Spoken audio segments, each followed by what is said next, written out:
What's up? Good Sunday How are you, evening. sir? How are you? Good. How are you?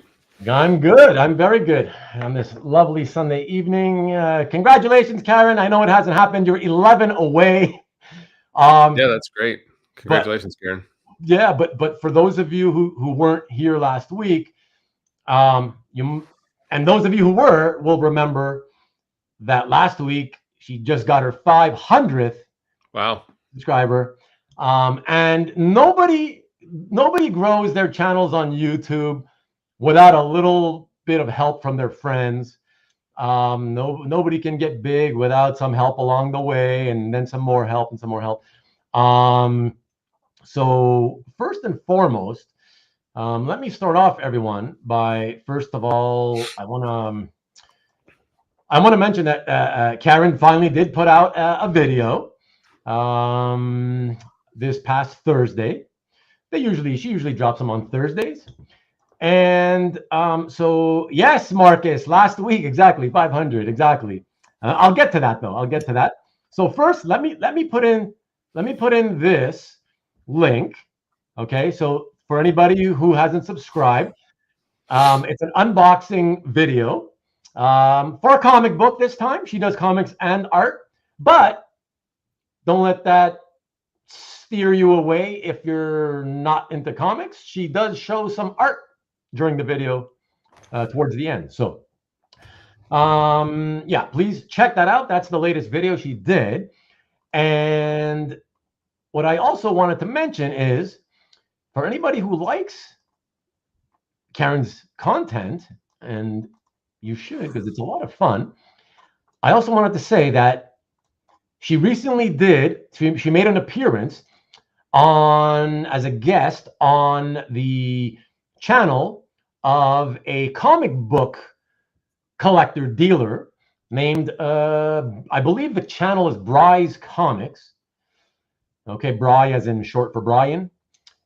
And I'm going to quickly here put this link in. All right, so please, somebody, if you want to confirm that the links work, that'd be great. That link is to that video that she guest appeared on. And Bry is a channel who has 18,000 subscribers. And so, of course, with an 18,000 subscriber base, he was obviously going to be able to funnel quite a few of his viewers. That's great feeding. Yeah, over to Karen, who at the time, when he posted his video with Karen's guest appearance, I believe Karen was, whatever, just call it, around 500. And then, yeah, right after the that video dropped, throughout the week, it doubled. It just exploded. Just put Taylor Swift in the next thumbnail. And you'll have like 10 million subscribers in a week. So that's what I should do then, right? Just put Taylor Swift. Doesn't matter what. Just somewhere in the description, just put Taylor Swift. Okay. So there you go. I might try that. I might have to try that. So I just want to say hello to everybody. Number one Marvel fan, as always, Mr. Red Jack. What's up? Catching the show on Rewind. No worries. Thank you, sir, for dropping in as always. Of course, my lovely wife. Thank you as always for your amazing support, honey. And let me see who else we got. The Rickster, Rick Welch. What is up? CJ, as always. Good to see you. And of course, look at that. She's your only fan, but she's a big fan. Thanks, Vivian. Appreciate it. John Brown, as always, appreciate to see you. Even the kitchen sink tonight. That is true, Rickster. Very much so. Oh, baby, we got Tariq in the house. What's up, Tariq? Are you hanging out? Is this a good evening for you, Tariq? Ooh, I hope you can hang out a while, man. And hell, folks, good to be here. Are we hell? What do you mean by hell, folks? Oh, hello, folks, I think you meant. What's up, Bart? Good to see you, and it is good for you to be here. And I hope that means that you're feeling a lot better. And yeah, always a pleasure to see you here, man. So thank you. Fan's been tuned up, and he's good to go. Yeah, man. Yeah, I hope you can hang for a little bit. And who else do we got? Oh, howdy. What's up, Caesar? Caesar, a couple of your pieces are in here tonight, so that'll be fun. And I'm, given how I structure these episodes of Back to the Past, I'm pretty sure you can figure out what pieces those are. But that's awesome. And from 500 to 1,000 in a week, baby. Gotta love it. Must be Seahawks fandom or Taylor Swift fans. It's got to be Taylor Swift, not the Seahawks. I don't think the Seahawks have any fans other than Karen and her family, I guess. Yes, sir. Absolute growth spurt for sure. Big time. Like I said, she gets by with a little help from her friends. And thank you, Bri Gordon, for taking care of my friend Karen so well during that guest appearance. It was a lot of fun. So great show. Let me see. What's up? Good day, David. Good to see you. And of course, he says hello to you. And of course, you've already said hello back. Yep. You're way ahead of me as always. You didn't get a Travis Kelce jersey for the show? Nah. I love Travis. He's cool.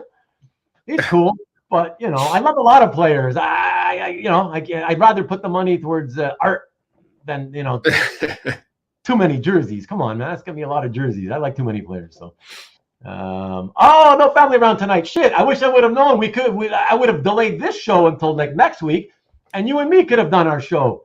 I gotta email you. I gotta email you, Tariq, because I've got the next few weeks booked with a couple of more episodes after tonight. There's 2 more episodes of Back to the Past, but then I've got an opening. I wonder if you're available for that. I don't know, but I'll email you and you can let me know. Yes, and feeling better. Awesome. Love it. Love it. Love it. Dwayne Payne, howdy to the Oklahoma kid.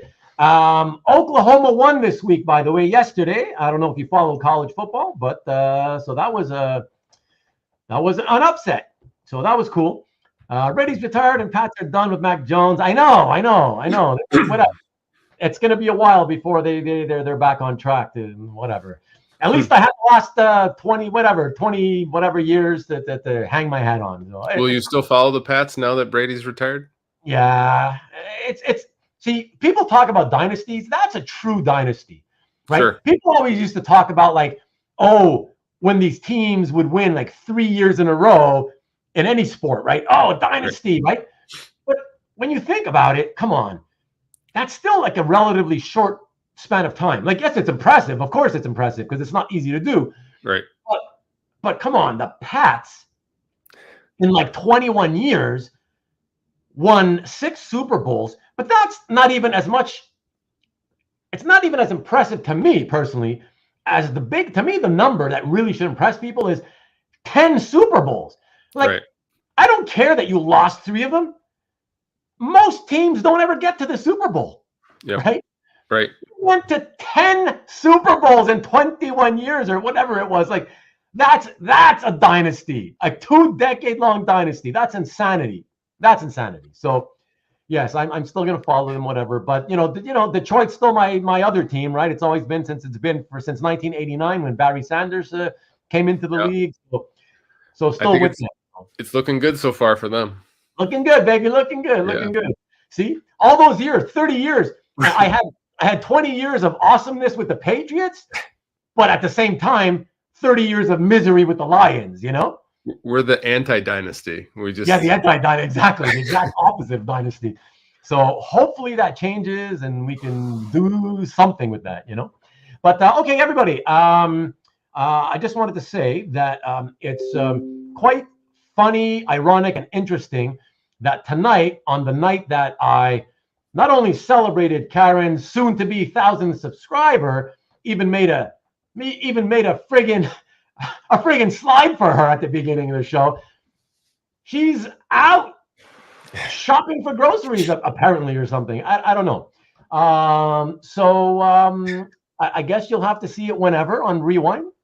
For now, everybody, if everybody's ready, if you're ready, Jason, I think we should do the unboxing, shall we? Yeah, sounds good. All right, everybody, let us start with the unboxing then. And yeah, man. Let me get this box cutter that you weren't so impressed with last week. Yeah, Mason. it's quite the weapon. And here, let me do what we did last week. And do this. There we go. Actually, it's not a box cutter. This gives it away. This is a carpet cutter. Yeah. So I ended up buying a carpet cutter because I bought a carpet for my office in the place I used to live in, and this back thing is what you when you lay it down in the corners. This is what you with this back piece you squeeze it down into the corner. You push it down in. That's what this is for. So okay. So here we go. What's up, Tom? What's up, baby? All right, you're ready. I'm ready for you too. Well, Colonel Sanders lives on forever. Love it. Okay, so let me do this. This is the package, everybody. Okay. Let me. Oof, that looks low. Should be an easy open because it's, a bubble wrap. Oh, I see. Okay, it's a bubble wrap envelope. Now he put 2 pieces of masonite. Oh. See, this is from Byron Ham, and he usually puts 1 piece. And this time it's 2. So good for that. That's the right way to do it. And you know what? Maybe I can just undo. Yeah, rather than tearing open. Give me a sec, everybody. If you want to see what I'm doing, it's not super exciting. I'm just gonna undo this, and then so he doesn't seal all the edges. He only puts enough tape to make it stay together. The 2 pieces stay together. I always seal the complete edges myself. I think that's the better way to do things, everyone. If for more safety's sake, if this should ever get, if this ever gets shredded to pieces, which it easily could, right? And this wood is exposed and it's raining, well, water is going to get in anywhere you see here, right? Any pieces on the edges that are not taped up. So always best to tape the whole thing up. But I'm certain that Byron would have put the art inside some bag. At least I assume so. Yes, there's a bag. Okay. All right. So here we go. It's all taped down to the board with some, what do you call this tape? Painter's tape? Painter's tape, yeah. Yeah. It's like masking tape. It's just with colored, right? Yep. Yeah. Easier to peel off. Yeah. Okay, so that's piece number 2. Piece number 3. And then piece number 4. They're back to back, I see. Let me dump this out of the way. Okay. Is that a Trinity page? Huh? Is that a Trinity page? I see 2 of the characters. That looks pretty good so far. Okay, I'm going to show you. Let's see. Okay, so I know there's a lot of glare, everyone. You know what? I don't like when people have all the glare, so might as well go all out. Take it out of the bag so that we don't have to worry about that. All right. There we go. Okay, so Supergirl, you see the Trinity. Yep. Lying unconscious on the ground, and Supergirl is racing up into space. Oh, they're already out in space. She's racing off for one last confrontation with the Anti-Monitor. Oh. So this is the scene in Crisis number 7 where she makes her last stand before she ultimately gets severely injured by the Anti-Monitor and ultimately dies in Superman's arms. I like how the heavy inking on the cape sort of brings her to the front. Yes, exactly. So, as those of you who are not familiar with the art style might not be able to tell, this is by Tom Grummett, pencils and inks. Although, here we go. Let me see if I can get a straight kind of focused piece. That's about as much as the camera will focus, unfortunately. Some of you may remember several shows ago, we had been talking about, we brought up the topic, and I think it might have been one of the episodes, Jason, where you were with me. It was maybe one of those 101, Comic Art 101 episodes, or maybe it was just one of those moments where we went off the cuff and started going off on a tangent. But we were talking about, I guess, blue lines and stuff, and then the decisions, to buy, do you buy the inks only, or do, some people just like the pencils? Right. And I was, I was saying that I happened to be in the middle of a potential decision to make a transaction to get a piece where I don't know whether to get the pencils or the inks or both. Yeah. Remember that? Yeah, I remember that. Right. And the crazy thing about it for me was that the decision was made more difficult because the art was by the same artist.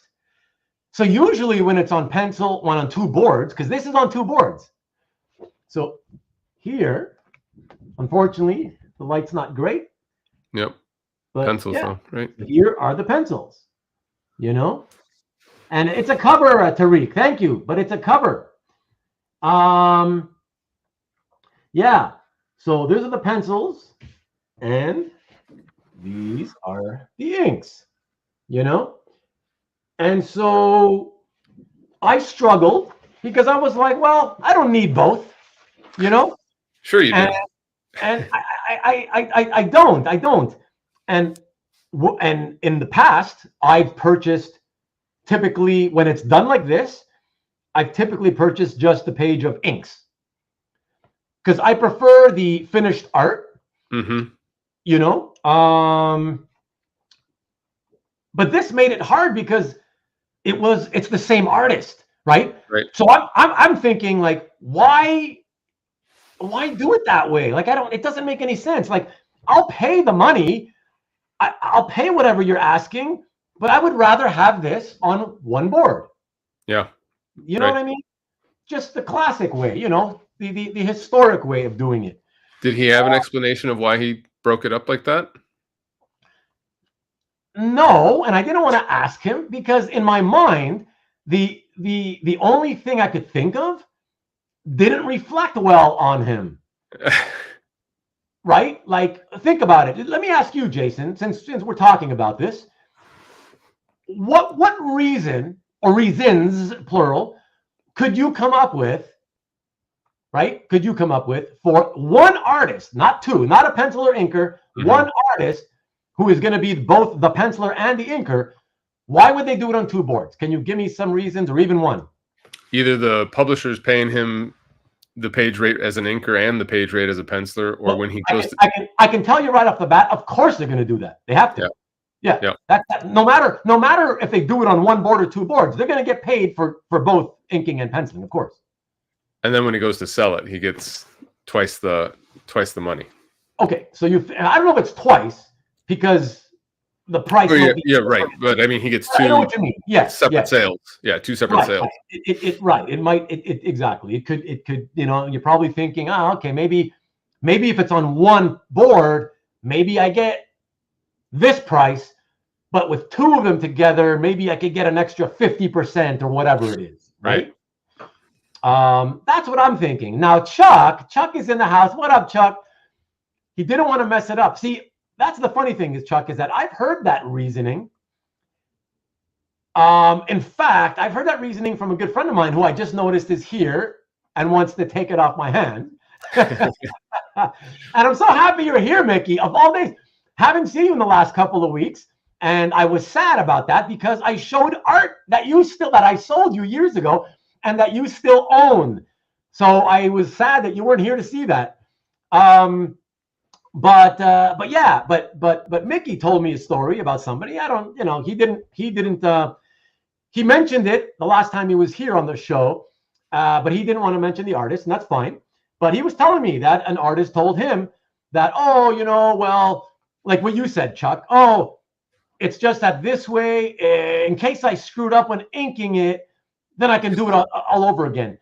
But I don't buy that because, look, Tom's a veteran of like 30 whatever years. Okay. Right. He doesn't have a lack of confidence, okay, that he's going to screw it up. He might screw it up, whatever. And any little screw up he might make, he could white it out, whatever. He would never screw it up so badly that he would need to feel like, shit, I got to start this all over again. Right. You know what I mean? Yeah. So that's why I don't buy that as a reason. I don't buy that. So whatever. Anyways, point being that while it's lovely for me to be able to study the pencils and pour over them, I do love it. I would be more than happy to just have the scan of the pencils, right? I can study the pencils and look at them anytime I want to through the scan. And just know that the pencils and inks are all like this on one board. There you go, Mickey. Woo! I finally got a Supergirl that you don't have. Mickey's a big Supergirl guy, so it's hard to get Supergirl stuff without him getting in the way, you know? Now let me catch up pretty quick because I know a lot of these guys put comments. So, wow, there's a lot. Hey, Mucky Poo Poo, what is up? Hey, Kenneth, by the way, I saw you say hello before, and I did not.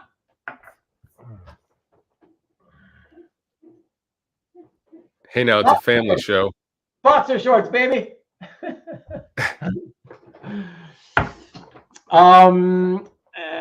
Who else is here? Low tack, let's adhesive, yes. Mickey's looking for that. Wow, he found it. Thanks, honey. I'll show it to you later or tomorrow, actually, when you after we wake up. What? Oh, wow! Of course, awesome. A super pair. If it's by the same artist, usually sold together. No, I know that, but it's more the question of, but why? Why would you do it if you're the same artist? Why do it on two boards? But yeah, I think what you're saying, Jason, I think it's true. You know, I mean, why not? If it's your art and you can. Yeah. So exactly. Yeah, great memorable scene, and that's the way. That's the other thing too, guys. I just want to make it clear, as I didn't mention that before. I bought them both in the end because I was just like, you know what? It's a lot. It's kind of a lot of money. It costs like $3,500. Okay, and for modern day Tom Grummett covers, I mean that's well beyond any other price I can remember him ever, charging for a brand new cover. However, I also do want to say that for me, Crisis number 7 is one of my all-time favorite comic books. And I've mentioned on this show many times how that scene where she's dying in Superman's arms and he's crying while she's dying, right. That brought tears to my eyes when I read it as a 15, 16-year-old. It was very touching, even given that at the time I wasn't a huge Supergirl follower, but the emotion in the scene was so well done. Mm-hmm. And I'm a sucker for great emotional scenes that hit me, Yeah. So it just stuck with me to this day. So much so that in the very next issue, number 8, Crisis number 8, when the Flash died, okay, and the Flash at the time was one of my all-time favorite DC heroes, but that death sucked so hard that I felt nothing. Like to this day, I still can't even really tell you how Flash died. All I know is he's running super fast, as usual, super speed, in circles or whatever. And suddenly he's running so fast that he starts disintegrating. He turns into a skeleton and suddenly, he's dead. Like, what's up with that?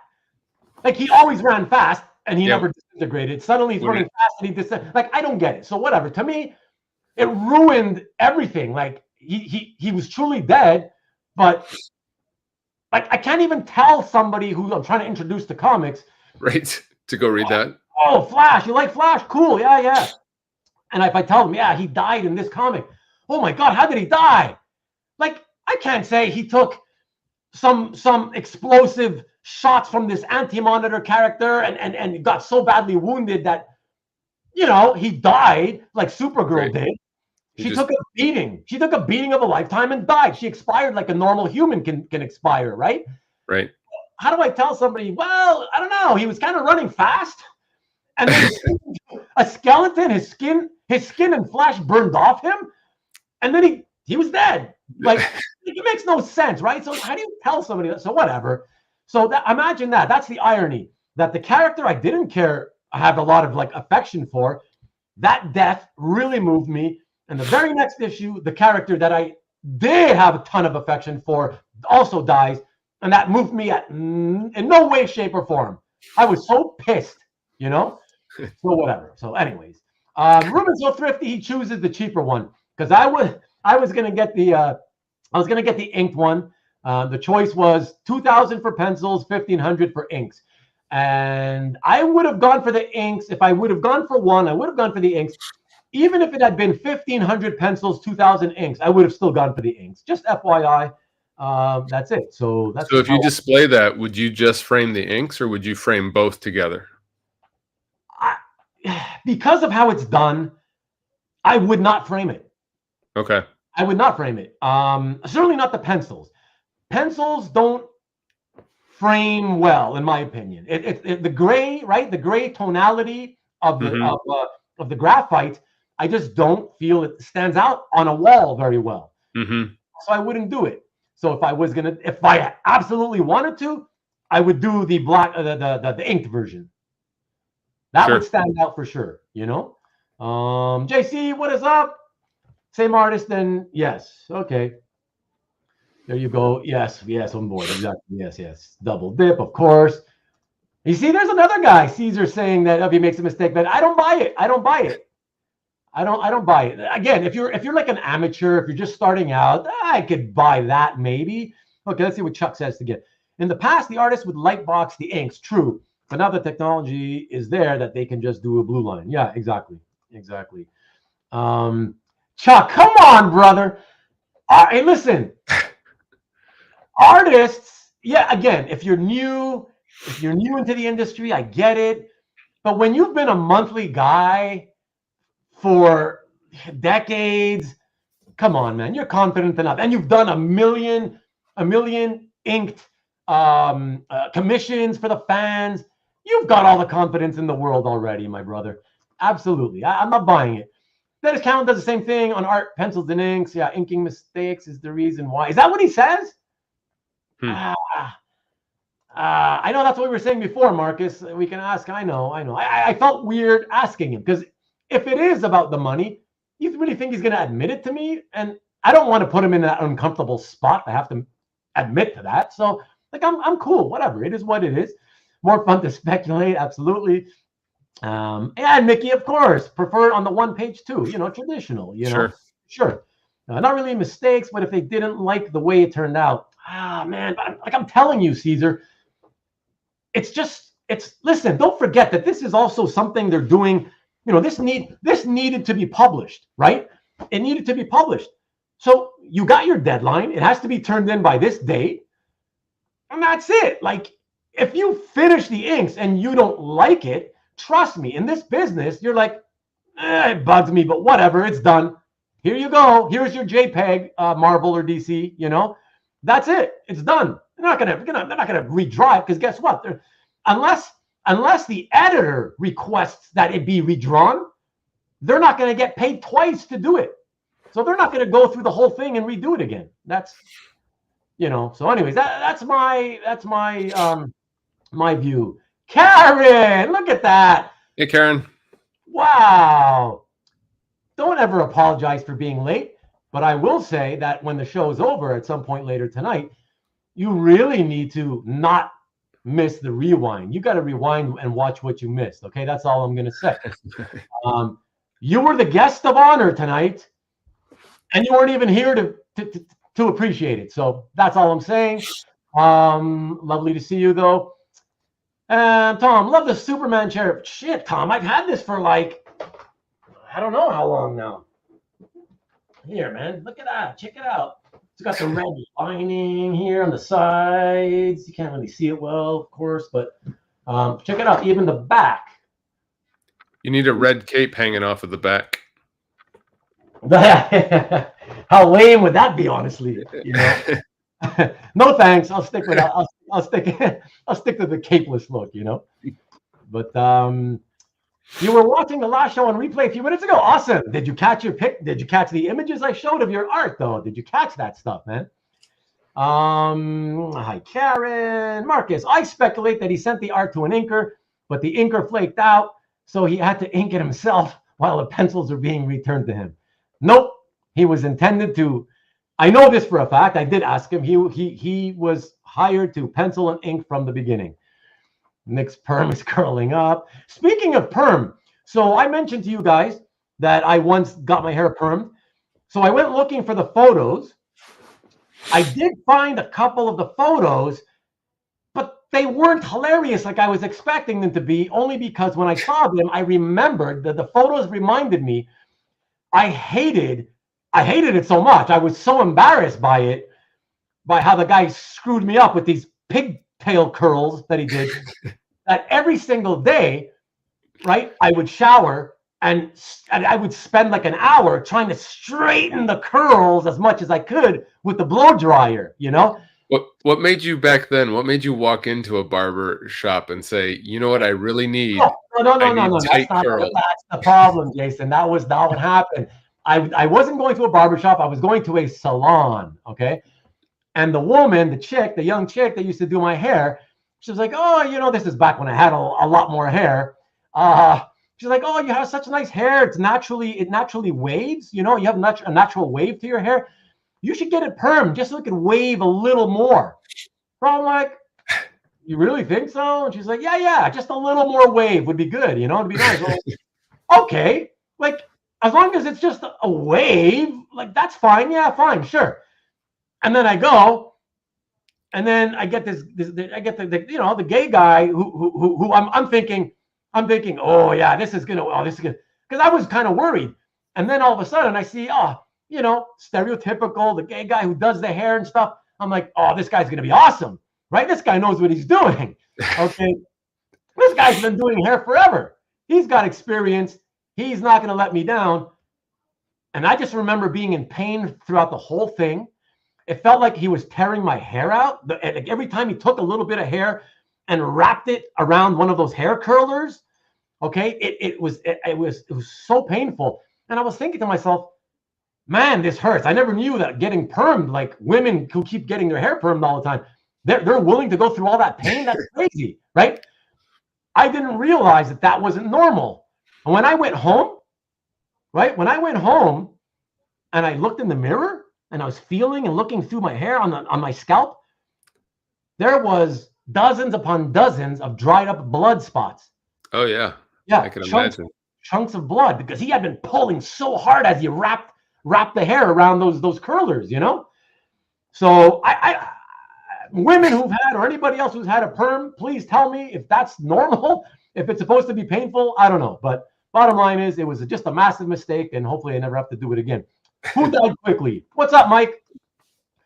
Who died? Welcome to Perm Talk.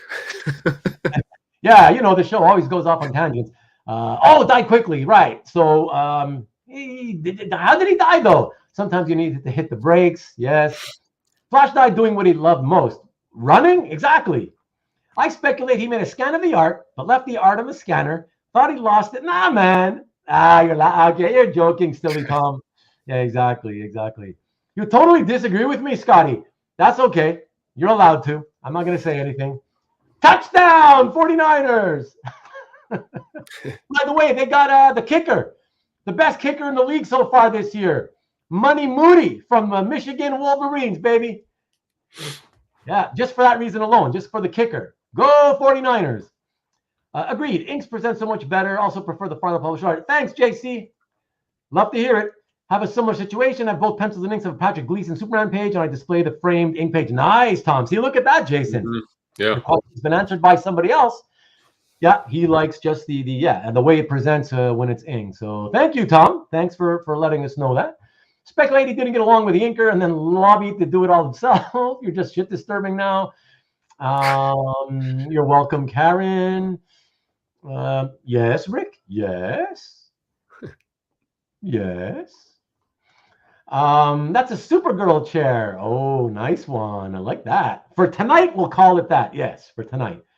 Karen, the noive of her. Again? The hell's happening here, Rick? Chair of solitude. Nice. I love that. Ramen noodles hair. Yeah, you can call it what you want. Yeah, it's pretty bad. It was pretty bad. So that's why I didn't show it. I may post it on the IG, on my IG account. I may post them, you know.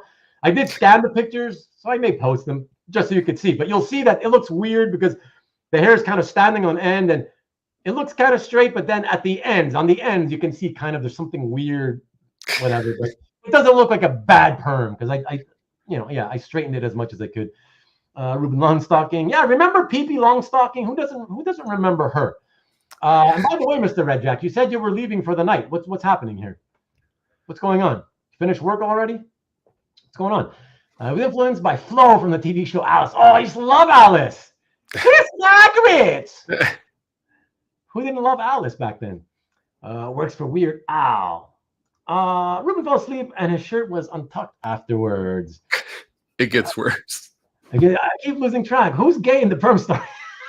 The guy who gave me the perm. It was my hairdresser who suggested I get my hair perm. And I thought it was going to be her who did it.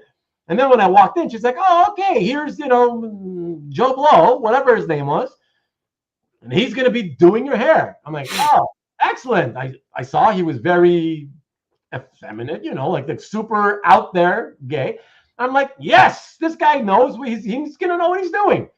He's the guy who gave me the perm. And yeah, again, unless somebody tells me that a perm is supposed to be painful and that you're supposed to have dried up blood spots everywhere on your scalp, I'm going to think that he's screwed up big time. That's all I'm going to say. So perm hurts to the tune of lover.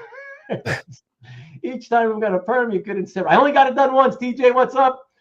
You're on your break. Okay. Ruben D. Snyder. We're not going to take it. Hyper tonight must be the Zevia or the Stevia is what you meant. I joined at the strangest time. Yeah, exactly. You know the show though, TJ. You've been around long enough to know we go on these weird tangents. So now it gets really weird if you only come in on the tangent. That's the problem. Pee-Pee Longstocking was big in Europe. Like I remember here in Quebec. So she was kind of big in the 70s and early 80s. Mm-hmm. You remember her, Jason? Yeah, from the 70s. I was a little kid, but I just barely remember I think there was a movie, wasn't there? I don't know. I just saw the comment that I think you were referring to, though. Yeah. And thanks, Rick. I appreciate that. Hey, listen, I don't know which one would have been worse, that one or the one from the dirty crack hoe story I told you about way back. I'm not sure, man. I think I would have taken his. But watch the People Longstocking movies in Germany. There you go. You see? Other people know. That's cool. I was just a random guy off the street. Okay. Everybody, I was going to do an opening because he sent me this, but we're running late. I don't want to run late. So these are the comics. Okay. So he sent me a couple of comics to go with the art. But because I figured we'd probably go late, what I did do in advance, because I knew what I was getting, I can show you guys what the comics look like because I turned them into a slide, okay? There were 6 different variants, and these were exclusive promotional reprints of Crisis 7, sold exclusively from Fan Expo Toronto, the one that I mentioned I had gone to in late August. And so here it is. There you go. So these are two of the different variants.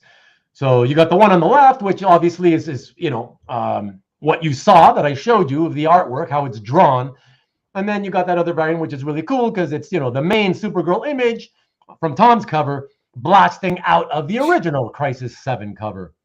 So I think that's pretty fun. Not sure which are the versions that I got sent, but I guess after the show I'll find out when I open it up. But there you go. Cool. Yeah, very cool. Really fun. Oh, and here I also made a scan of this in case you guys wanted to see one more time, maybe a little bit better what it looks like, pencils and inks. So there you go, fun in the sun. And here we go. Okay, okay, then that may be why the inks are separate. For the different variants, for the different cover variants, to ink backgrounds differently? No, that wouldn't change anything. No, nice try, Marcus.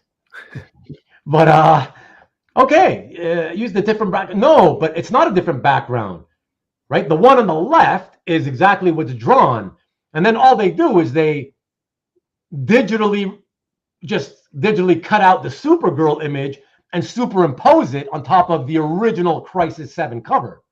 So that's all they did there, you know. That has nothing to do with pencils and inks on a different board. So, but yeah, so there you go, everybody. I hope you enjoyed that, and I apologize to all of the viewers, especially those of you who may have come in. Who, by the way, I want to thank some people tonight. After Karen doubled her subscriber numbers this past week, I ended up getting a little trickle down effect from the people who went from Bry's Comics page, channel, I should say, over and subscribed to Karen, and then I got a little trickle effect of my That's own. cool. Trickle effect, because those people are Bry's Comics is strictly a comic book channel. So all those people are comic book people, maybe 99.9%. There's a few among them that I'm sure have dipped their toes into the art hobby. Mm-hmm. But so yeah, I did get a few people. So I wanted to put this up here and shout out to my newest subs, Rafaus Comics, Shin Kazama, Deadman, and Scott Wingo Home. Scott, I don't know if this is like the first time you've ever subscribed to me after 15 months of me doing this, or if this is like your brand new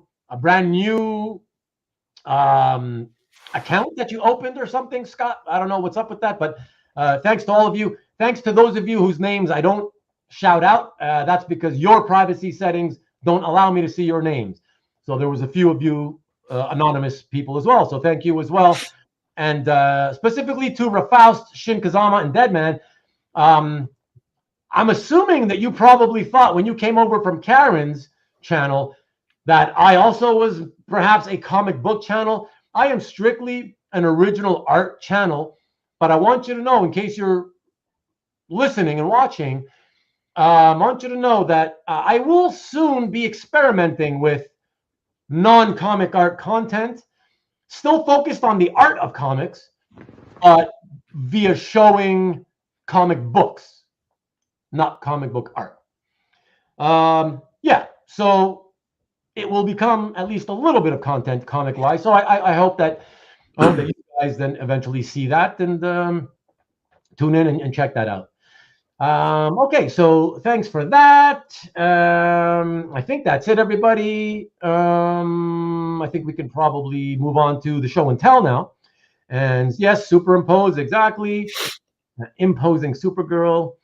Grummet drew the paper tear out ring. What is that? Severin is missing that part of the art. What part of the art? Oh, you mean the stat of the real Crisis 7 cover? Yeah, maybe that. They have medicine for that little trickle now. Thank you. Thank you. I appreciate it. That's a new guy, Scott Wynn. He went home. Scott Wynn go home. Oh, nice. Thank you, Jason, for being quicker on the draw than I am all the time. You know, I'm here to interpret. Thank you, Karen. Almost at 500, Ruben. Yes, I know.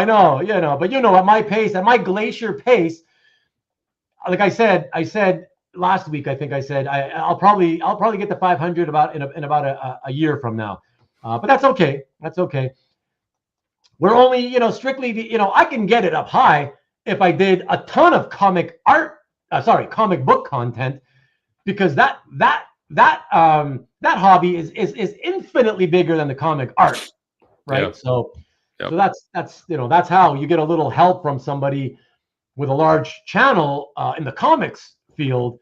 That's how a small channel like Karen can double in a week, So that's fantastic. And like I said earlier, nobody in this game on YouTube, nobody grows their channel without a little bit of help from their friends along the way. And then a little bit more help along the way, and then a little bit more. So as you get bigger and bigger and bigger. So so it's great. I'm really proud of you, Karen. I'm very happy for you too. Ruben, call your new show Panel to Panel. Well, that's great, Hart, except it would only be great if what I was doing was showing like interiors, right? Flipping through the books. I don't intend to do that. I only want to do it to show the covers of interesting comics. So that's all I'm going to do. Anyways, we'll see. I don't want to talk about it. I already know what my first show is going to be. Oh, and by the way, I just want to put it out there. I am considering the idea. You guys, please let me know if you have an opinion on it. Either way, I'm considering making this comic content strictly pre-recorded.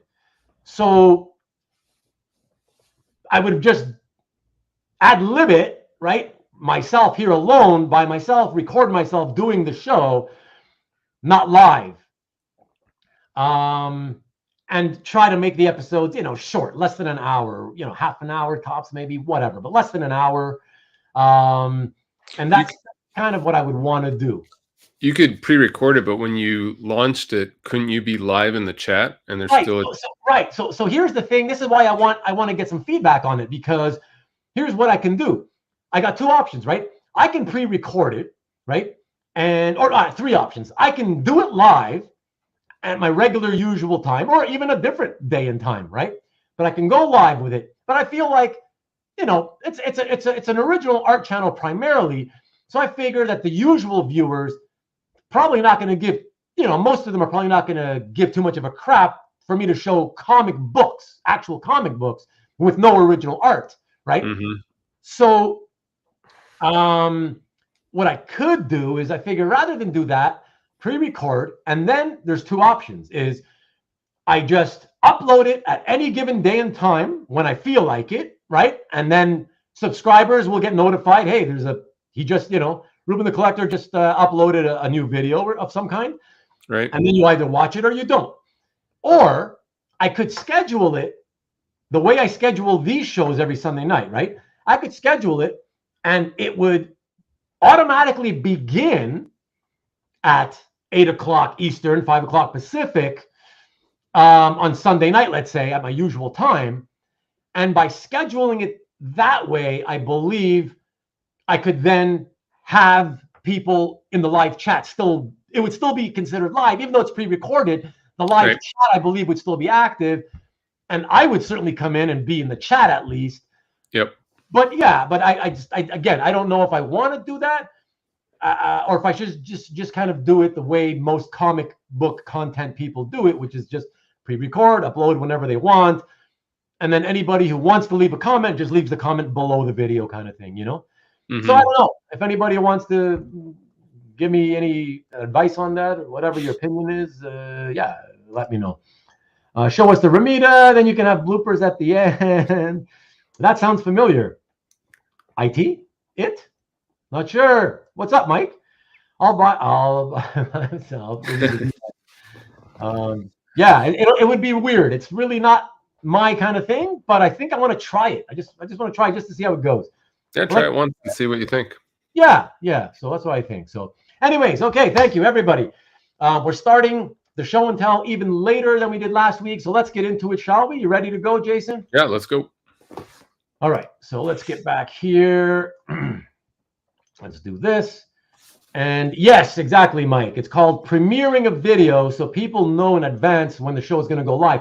And I just want to say, I was talking to my friend Kavi, who's a lot of you who know Kavi, right? And we were talking about this, and he suggests that I don't premiere it,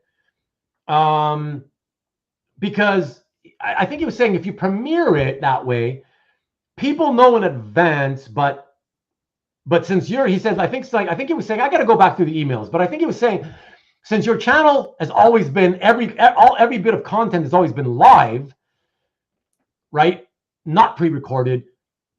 He's saying, well, if you schedule it that way, and then all your regular viewers, they're going to be expecting, oh, okay, like 8 o'clock Sunday. All right, this is what he's doing. Right. And they're going to show up and they're going to be confused because they're going to see that, oh, there's no, like, he's not really there. He recorded this. It's just a recording or whatever.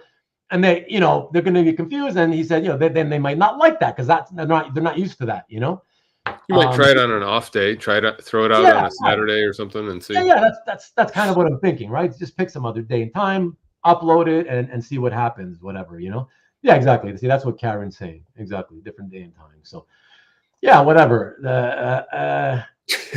Rick, it's true. Okay. All right, everybody. So thank you anyways. Nobody giving me any feedback. Gotta love that. What friends, great friends you are. But thank you for being very patient with us, everybody, especially those of you who watch on Rewind. Especially those of you who are watching only to see the art. But hey, you shouldn't really have anything to complain about, since if you're watching on Rewind, you're watching this by going through the chapters that I name by the name of the art that I'm showing. So it's not like you have to be sitting here for 3 hours anyways, right? Right, Jason? Exactly. You make it easy. I shouldn't have to apologize for the 3-hour lengths of all my episodes anymore. I feel like, do the comic show. What do you mean, do the comic show? What do you think I've been saying for the last 5 minutes? That I'm going to do a comic show. What are you talking about, Karen? You're confusing everybody now. Well, you're certainly confusing me. We'll talk privately. We'll talk privately and you can give me, listen, you're more than twice the channel than I am now. So you can give me advice. No problem. We'll talk about it and we'll see what happens. I'm not clear on what the comics cover show would be about. What's the poll for viewers? Okay. I'll just give you a little bit of what I'm thinking. My first episode would be to show a bunch of covers with a theme. So it's covers with, should I even tell you the theme? No, I won't tell you. But basically, there's a theme to all the covers. So that's why. Oh, and for the most part, it's not like super mainstream covers for the most part. Well, that's, so it's not going to be, at least for this first episode I'm thinking about, it won't be your random issues of Amazing Spider-Man, Fantastic Four, Superman, Hulk, or whatever. Because that shit's common as fucking oxygen, right? So, do I want to show that? No. So that's it. It's like a theme. Just cool to show the art, cool covers that I like, and they all follow a certain theme. So that's what it is, Hart. So now that you know, Hart, let me know what you think. And be honest, if you wouldn't watch it, that's cool. But I still would do it because I want to see, because it's just, you know what? The original art doesn't exist for so many covers.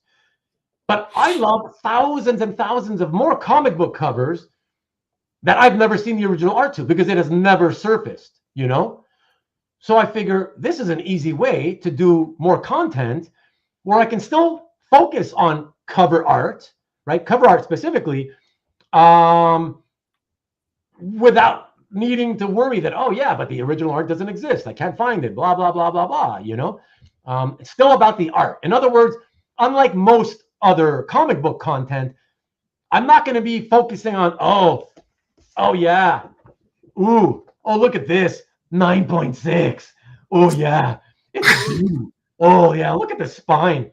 I don't give a shit about that, right? So it's going to be about the cover, the actual art on the cover, the imagery. So that's the thing. So that's my interest. I don't know. I just want to see if it works or not. So whatever. What do I see here? Hold on. Ruben's comic show will crap all over Crisis 8.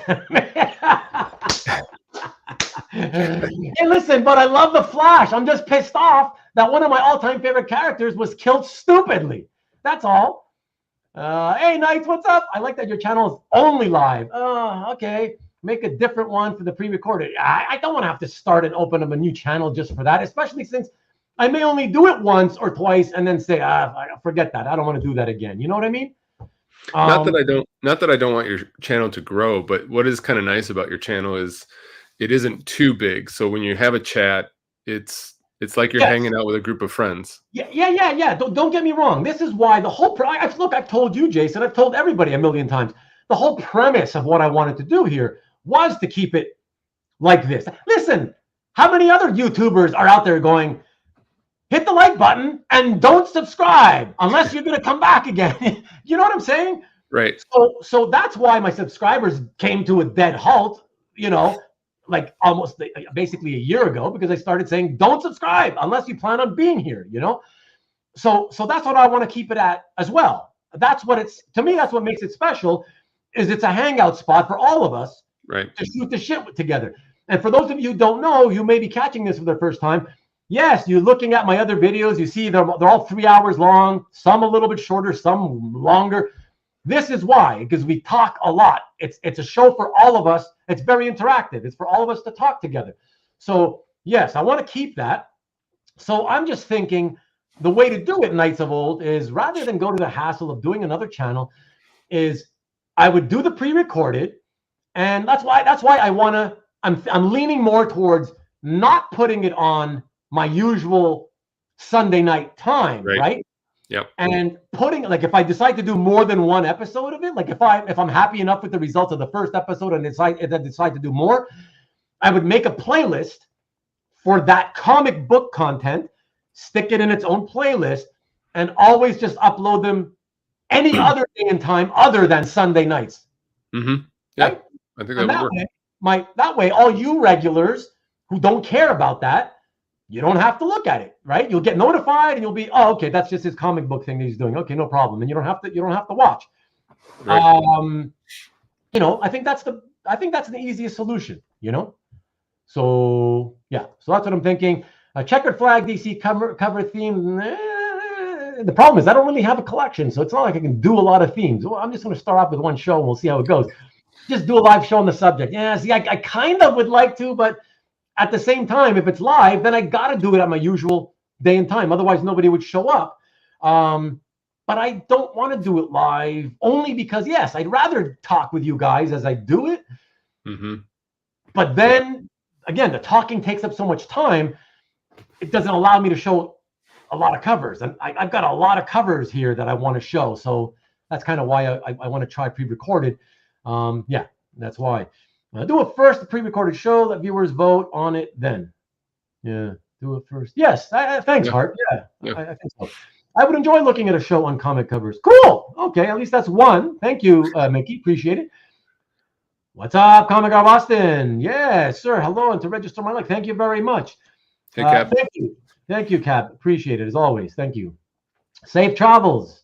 If you are indeed traveling, or if you're just busy at work, well, enjoy the work. You're so busy these days. Hey, Cap. Hey, okay. Hit the thumbs up. Yeah, thank you very much, everybody. Please, CJ. Thank you. And just copy kayfabe. I don't know what you mean by that. I've seen kayfabe, but yeah, I don't want to copy anybody though. That's the thing. That's why I didn't make my shows kind of like interviews. They're more like talking with my guests and the chatters that are here live. Mm-hmm. I didn't want to copy what Comic Art Live was doing. Like, what's the point? What's the point of having two channels doing the same exact thing in a hobby like ours, which is so small, right? Infinitesimally small compared to comic books, right? So I figured I gotta find my own niche, right? And so that's why. So I figured, okay, let's do something where we all talk, whether it's a round table, whether it's a show and tell, whether it's a hangout. They're all really, when you come down to it, all hangouts for all of us, right? Yep. So that's the thing. So, okay, everybody. So thank you. 1 hour in. Let's get this on the road. I got to do me, says Mark. What's up, Mark? Good to see you. Third try is a charm. We joined because we like it as it is. Resist the usual. Oh, you're against it. Well, listen, I'm not going to resist. I'm still going to do that show. but I'll probably be doing it not at the usual day and time. That's it. Okay, thanks everybody. Let us move on and start showing some art here, shall we? And to begin the evening, we're going to leave off. For those of you who remember, last week we left off with pieces by John Romita, and we once again jump into the John Romita because I have a couple of pieces left from him or by him. And for that, we have this one, which I sold many years ago, and it is Spider-Man versus Hulk, #1. Well, technically, it's a no-number issue. For those of you not familiar with this is one of those series of comic books that Marvel was creating at the time. I don't know why, but there was this whole thing where newspapers across the United States were asking Marvel or hiring Marvel to produce a special comic book just for them that they could insert into their, I guess, Saturday or Sunday editions. Oh wow! Yeah, I don't remember that. Did really? they actually do it, or they were just thinking about doing it? No, they did it. Yeah, they did it. There's plenty of these to go around. The Dallas, there was one in Dallas, the Dallas Evening Herald or whatever it was called. This was in the 70s? In the I think definitely early 80s, but I believe it was late 70s and into super early 80s. Yeah. And then there was like specialty ones, one of which I showed last week, which was the interior unpublished Romita pencil page, the splash page to that comic that was done for AIM toothpaste. Oh, remember that? Right. Yeah. So it was all kind of corporate stuff going on, but there was quite a few of newspapers that were doing this. This one, shockingly, I've never found a published version to. So ultimately, I believe this is unpublished, which is why I wrote unpublished. It shocks me, being that it's the two most popular, worldwide popular characters, from Marvel at the time, especially, right? Spider-Man and the Hulk. And done by Romita. Yeah, shocking that they would end up not using it. Not shocking that, perhaps whatever company was going to, whoever hired Marvel to do this, they may have canceled their plans. So that happens, and that's not shocking. However, you would think that maybe the art would have been used at some later date somewhere, somehow, just to get some usage out of it. Yeah, for any other cover, I would think. I mean, you got those two big draws on it, and the perspective is kind of cool because that's where it says Solar Plaza. It's kind of curving to the back, and that kind of draws you into that crowd. Then that's kind of cool. Yeah, I like how they did that.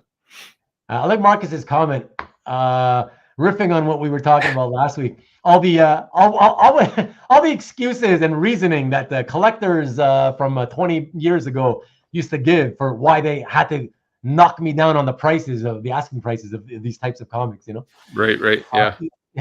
But Ruben, it's a special edition. It's not from the Amazing Spider-Man. Exactly. That's absolutely right. True. It's just a John Romita. Yeah, exactly. That's so funny. State Fair. Oh yeah, that's right. The State Fair one. That's hilarious. Doing one for the State Fair. That's funny. Pretty sure Chicago Tribune had a comic like that. I believe so as well, Tom. Yeah, very cool. Solar panel coming out of base. You're a big Hulk fan, Ruben. Yeah. Who's your go-to Hulk artist of this era? Oh gosh, I mean, for me, it's a lot of it has to do with nostalgia. So the Hulk artist at the time for me, when I got into comics, was Sal Buscema. And I loved it. So, but I will say, I ultimately ended up becoming a Sal fan on pretty much, most projects that he drew. Okay, so I was a fan, and still I'm a fan of Sal's work in general across the board.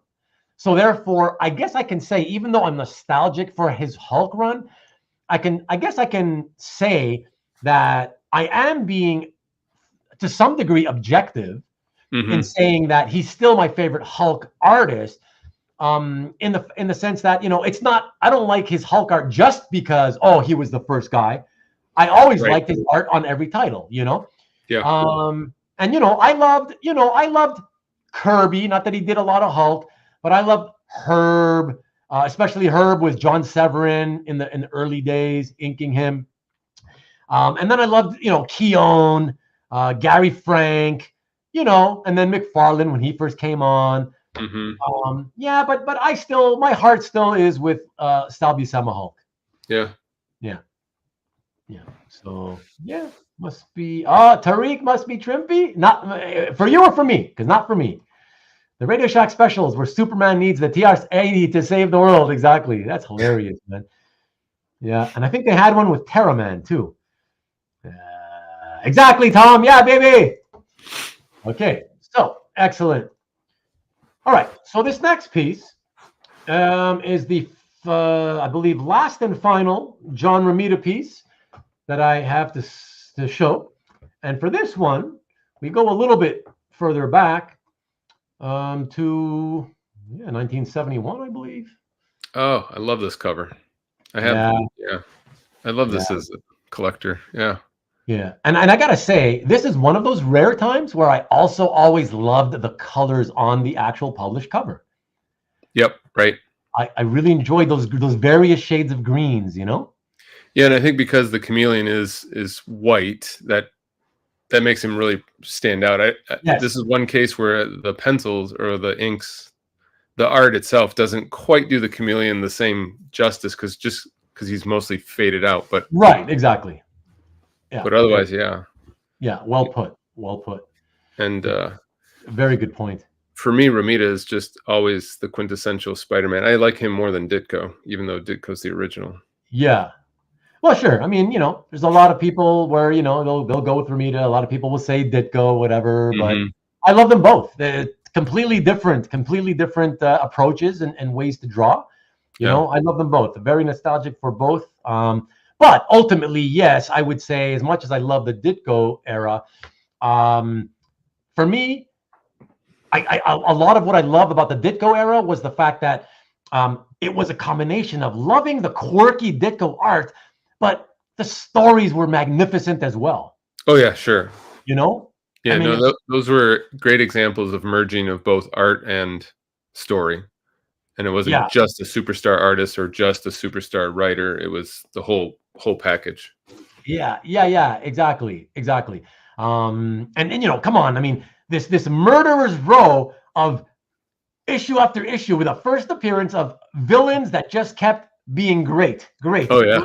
Great, like one after another, never ending. It was just fantastic. But yes, ultimately, I'm happy that the Romita style, the Romita look for the character ultimately became the template for the character for decades afterwards, Yeah, right.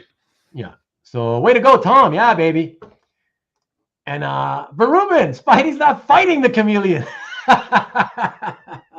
Exactly. I got to knock it down at least 10,000 now, Marcus. That's so funny. Tariq says that he loves how the chameleon's macabre laugh shows through his mask. Yeah, exactly. Yeah, that's interesting. Yeah, it's a good point. I love with that when you have that type of a mask where in real life you wouldn't be able to see anything except maybe a little bit of the shadow from the nose sticking out, Right. Yep. Yeah. Mickey says that I stopped reading Spider-Man after Romita took over. Interesting. Wow. Yeah, but Mickey, you started reading again over the years. So when did you ever come back? Did you ever not come back to Spider-Man? I'm sure you must have come back at some point. And why do I get a news for the world vibe from this? I don't know. Scott, why do you get it? I don't know. But yeah, phenomenal. Really, really, really love this. There's so much work in the crowd, around him of all the the detail on the faces and all those people, just very natural. The way he draws all the suits, the policemen in their uniforms. I just really, really love it. And of course, the way he placed them all in that U shape, which of course serves as a frame for Spider-Man's figure, Yep, totally. Yep. And make him pop even more. So, so really, really, really love this one. And it's sad to not be able to have it. And of course, I know just before anybody says, Ruben, how could you have gotten rid of this one? Well, it's not exactly the kind of thing, I wasn't making anywhere near enough money at dealing art where I could have afforded to just say, yeah, I'll hang on to this one for my collection. I'll tie up tens of thousands of dollars from my business cash flow, permanently tie it up and take it out and put it into my collection. Like, I just can't. You can't do that. I would almost immediately put my business to a standstill, and like I said last week, we'd be living out of a cardboard box, you know. So, yeah, I would be a failed dealer instantly. Of course, this was 7 or 8 years before that album. Reds and Pollard. Wow, that's it. Wow, it's been a long time, Mickey. Holy crap. Dan the man, bootlegging. How could you get... Of course, somebody had to do it. Thank you, Dan. Thank you. I knew I could rely on someone. Thank you. Okay, very cool. So I wanted to keep that one up there a little while because it's probably the coolest piece for most people. Great cover. Cover. That's pretty cool. But from there, we're going to move over to John Romita again. Yes, I lied. No, not really. Well, I kind of lied. John Romita Jr. So we're going to show a little bit of Junior's work. But before we do, let me quickly see what Tariq's got to say. If a dealer and a collector live in the same soul, they are often at war. Nice. Yeah, for sure. Love that. Absolutely. Beautifully put. You should have waited until you were on the show with me to say beautiful things like that, Tariq. Come on, man. People keep that comment and just scroll it under him when he's on the show. Yeah, that's funny. Okay, so next piece is indeed John Romita. So this was something that, wow, when I acquired it, I was certain I had seen this somewhere published, like a fanzine or something, like comics interview, something like that. It felt like it was burned into my mind. But to this day, even all these years later, I've tried looking for it and I can't. So it may just be one of those issues that was one of these things that was never published anywhere. And it just has that look to it. Check it out. So I just marked it as an X-Men 1983 illustration. And yeah, man, it's 1983. And it's from his, early on in his X-Men run. Yeah, I mean, if you had that today, I would be fighting people for that, because that's when I got into X-Men, is those early 80s after he had taken over the book. Was he? Oh, so was it during his run while he was on? Yeah, I think I started collecting around 187-ish, 185, something like that. So he was on the book then, and cool. Yeah, that Wolverine was the Wolverine that I started with, I think. Cool. And I just want to say, because we in this hobby, there are a lot of Cyclops lovers among us. Mm-hmm. And I gotta say, what I love about it, and this is why I chose to do the blow up as I did. I gotta say, like, look, Cyclops, he's thinking, man, Logan, yep. we've had some really tough times over the years, but like, damn, that ass is fine. I actually like that pose that he's got him in with his head kind of tilted down. Yeah. What I'm wondering is, why did he do the inks the way he did with just tons of little lines? I'm surprised it's not like a brush or a heavier, more solid ink. I guess it gives it more texture, I guess. But well, no, it's first of all, he's just not a brush inker. Yeah. Most inkers are not. Most inkers use a variety of, like technical pens or brush pens at best. Yeah, most people are, nibs. Chuck, is Chuck still here? Chuck can tell us all about that. But yeah, there aren't a lot. It's the people that use brushes, or like Mike Perkins, Butch Geis, what's his face? The guy that does the Batman White Knight stuff. The three names. Sean Gordon Murphy. Murphy, right? But for him, it's mostly like a lot of it is like the dry brush or whatever. Mm-hmm. But yeah, but yeah, for the most part, most will use pens, not brushes. So, but yeah, CJ says he likes this style. Oh, Tom wants you to know Nice action figure collection. Oh, thanks. Number one Marvel fan says Jason would kill for this piece. Well, a lot of people would kill for this piece, honestly. Oh, this was in the Comic Scene magazine, an article on X-Men. Hart, do you have access to that? Because for you to be that specific that it was an interior, yeah. and you know what? I used to read Comic Scene, so that would make sense. Because, like I said, it felt like this was ingrained in me, in my memory. Oh my God! Do you by any chance have access to that, Hart? Let me know. Oh my God! It would be awesome to finally put, the visual proof to the publication of this together. And I look. I know it says current owner unknown. That's because it's not publicly being shown.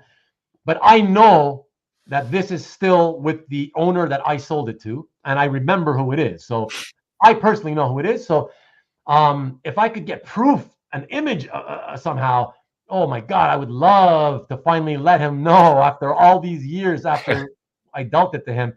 It would be so awesome to show him that it was ultimately published. Wow, that would be so amazing, man. 183 was my first comic. Cool, Dan. Colossus and Juggernaut duking out in the bar. Yeah, that was awesome. That's a great comic. Yeah. Yeah. Why check inks or no? That's a Romita Jr. himself, baby. Yeah, Romita Jr. himself. Sexy Cyclops. Look at that. Dan hates Cyclops. Yeah. Cyclops likes to watch. You know it, baby. You know it. Look at him. He surveys like no other. Absolutely. I'm about to start drawing my daily drawing while I watch the show. Nice. Excellent. That's what CJ always does. CJ's always drawing. He said my show inspires him. I think he's just lying because I think what he means to say is my show just bores him. So he starts drawing instead of listening. But, whatever. Perkins brushwork. Clap, clap, clap, clap. Yes, sir. Oh, yeah, for sure. I have the issue. Gave it to a friend at work. Ah. Is that friend no longer accessible to you? Oh, yeah. You'll see if you can borrow it. Oh, my God. Please do. That would be so awesome. Honestly, it's been so long, Hart. Like 15 years or something, 16, 18. I don't even remember. So long. It would be so long after. It was so amazing after all these years if I could get a scan of that image. Holy shit! If you could, I would really, really appreciate it, man. Thank you. Finishing up another Universal right now. Awesome. Okay, everybody. Thank you. From there, let's move on to the next piece. This one is Romita Jr. And it is Romita Jr. from a classic run, which back 20 years ago, 22 years ago, I was hyping to people, telling them, you got to be buying this. If you used to read this stuff, you should be buying the artwork. It's still so cheap. Nobody paid attention to me as usual. And of course, eventually, like a decade later, people started paying up for it.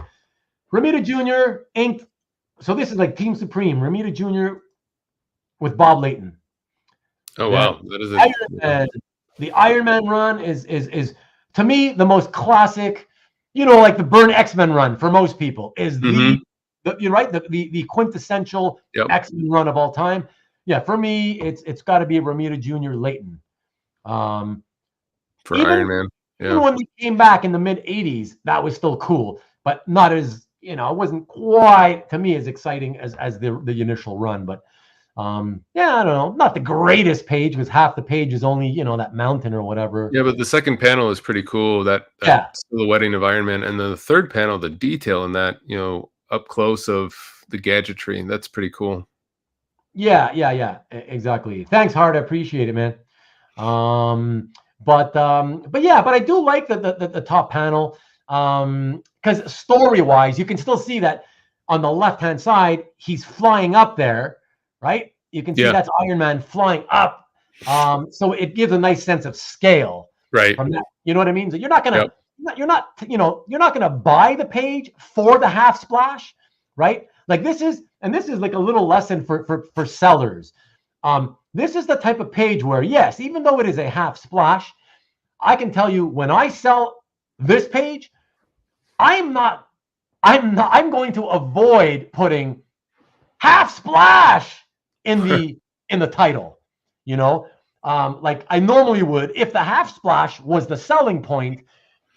of course, I'm putting, yeah, awesome, Iron Man 152, page 2, half splash, right? But on a piece like this, I avoid it because it just seems like whatever. Because me as a customer, when somebody else does that, I'm like, yeah, half splash. And then when I click on it and I see that the best panels are the ones not part of the half splash, right? I'm feeling like, okay, whatever. You're like, it's clickbait, you know? Right. So yeah. So would you claim? Would you say that there's Iron Man in all 5 panels? I would say Iron Man in all 5 panels, but I literally in my description, it bothers me, you know, when it's that tiny. Right. I would say I've done both. I've done Iron Man in all panels, and I'll even say, well, though technically you only really see him in 4. You know what I mean? Yeah. Like, I'm always honest about that. I hate it when you kind of give credit to the character's there when he's really not tiny. there. Yeah, when he's tiny. Yeah. Story-wise, he's there, but visually, he's not really there, you know? Oh, look at that. Karen loves the top panel. That's awesome, Karen. I'm glad you love that top panel. I mean, it's a nice illustration. I mean, it's exactly. Well done. Exactly. Yeah, I don't know if it's killer. I don't think it's quite killer, but it's a nice page. And it's for you first appearance maniacs. First appearance of the stealth armor, by the way. Yeah, Mickey, for sure. Absolutely awesome combo. Absolutely. Classic. Yeah, exactly. On the stealth armor. Yeah, absolutely. Yeah, love Jared Layton, and I love the stealth armor. Yeah, awesome. Comics. Oh, he's got it on the cover as an inset panel on the cover. Thanks, Caesar. Wow. Okay, I'm going to track that. I'm going to track a scan of that online then. Comic Scene 11. Awesome, bro. Thank you so much. Although, of course, I'd rather get a large one, but I wonder if that might even be on the inside of that same issue. Okay, awesome, man. Thank you so much. Ant-Man in 1. Is he? Where's that? Oh, at the top. Nice. That Romita Jr. X-Men is on CAF. Oh, is it? I didn't find it. That's so weird. I wonder how it was written, JP. Because I was trying to look for it with, Romita Jr. X-Men, whatever, but okay. I guess I didn't find it. Okay, well, there you go. And it has the published info about it? Okay, great. Well, excellent then. What can I say? The X-Men piece in Comic Scene. Okay, TJ, excellent. Colored version on the cover. So that is the issue. Awesome. Well, thanks so much, guys. Thank you, all of you. That's really, really helpful. Comic Scene 11. Let's see if I can track down a scan online, a good scan. Plus, is that Devil's Tower? I don't know. What is Devil's Tower? I don't remember the stories. It's been too many decades since I read them. It's an actual rock formation out west, but I don't remember. Oh, one of those rock formations. Yeah. Okay, yeah. What is up, Jason? Hey, brother. Uncanny Ocean promotional art. Oh, okay. Oh, that's promotional art in A3. Okay. But it doesn't talk about the fact of he doesn't know what it was for, right? I don't think so. Okay, cool. I wanted to say, brother, what is happening, man? I know you've been busy with the kids and the sports and all that, but wow, you've always had kids and busy with the sports and stuff. No videos for quite a while. My friend. And I've been jonesing for your videos, man. So what's up? Let us all know what's happening with the videos. Anyone coming up soon? Let us know. Okay, let us get on to the next piece, everybody. And for that, we go to the next Romita Jr. piece. This one is one of the few of these pieces that we do know where it is. And I missed this one because this was my first year collecting comics, reading comics at the height of my genuine sense of wonder of comic books. And to see, this was Secret Wars. For the Secret Wars fans among you, this was Secret Wars before Secret Wars. Contest of Champions number 1. Oh, really? Wow. Bring that back. Yeah. Wow. There we go.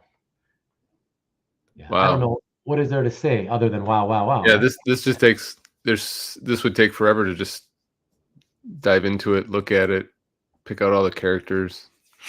Oh yeah. There's so many. I'm not familiar with the inker. Oh, Is Pablo. he Oh yeah, have you never heard of Pablo Marcos? So he's one of the many Filipino? Filipino inkers. Yeah. Mm-hmm. Yeah, from the Filipino school. So, oh my God, yeah, he's had a career. I mean, Google him if you want. I mean, you're gonna get like I'm sure thousands. I probably came across it. It doesn't ring a bell. Yeah, it's thousands of credits. So, TD Cowboys, thanks. Why is Why is the Falcon crying? I don't know. There's Maybe no crying in comic books.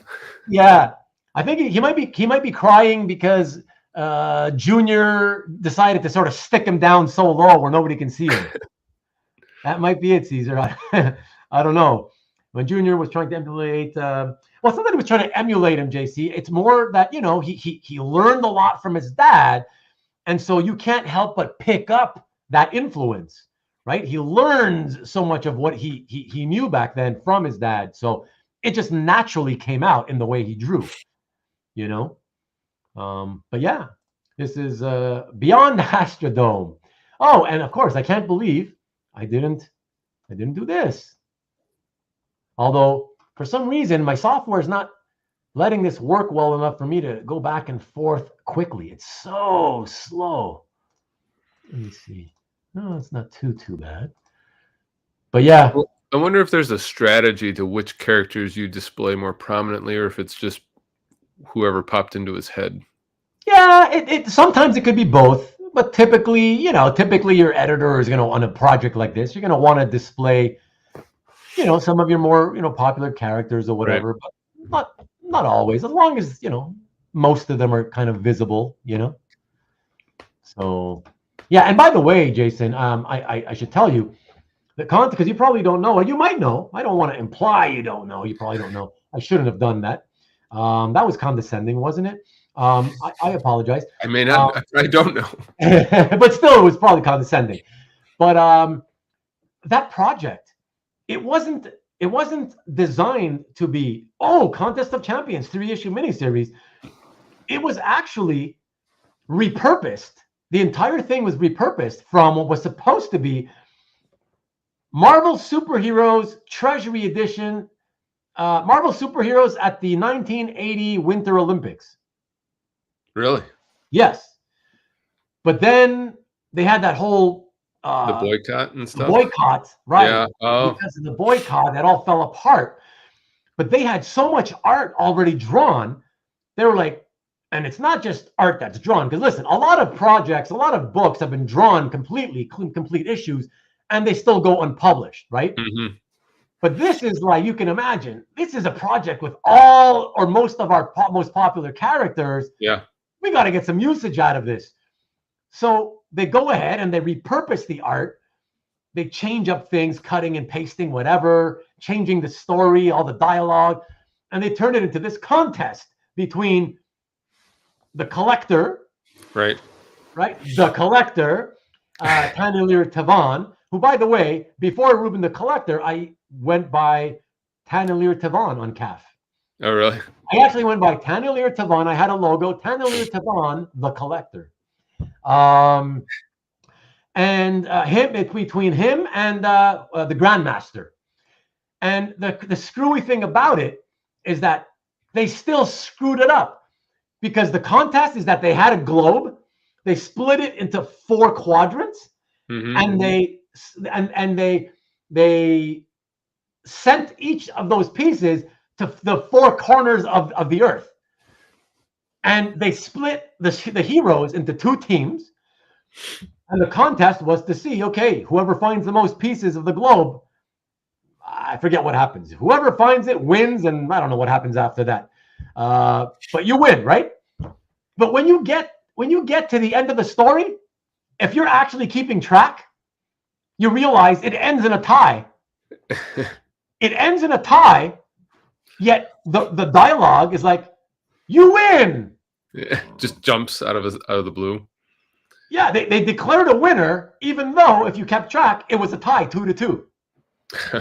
It was just so ridiculous. But again, as a kid, wow, look at all these heroes. I'm just happy to see all these heroes, Right. So Thank you, JC. Thank you. Yeah, thank you for clearing that up. I appreciate it.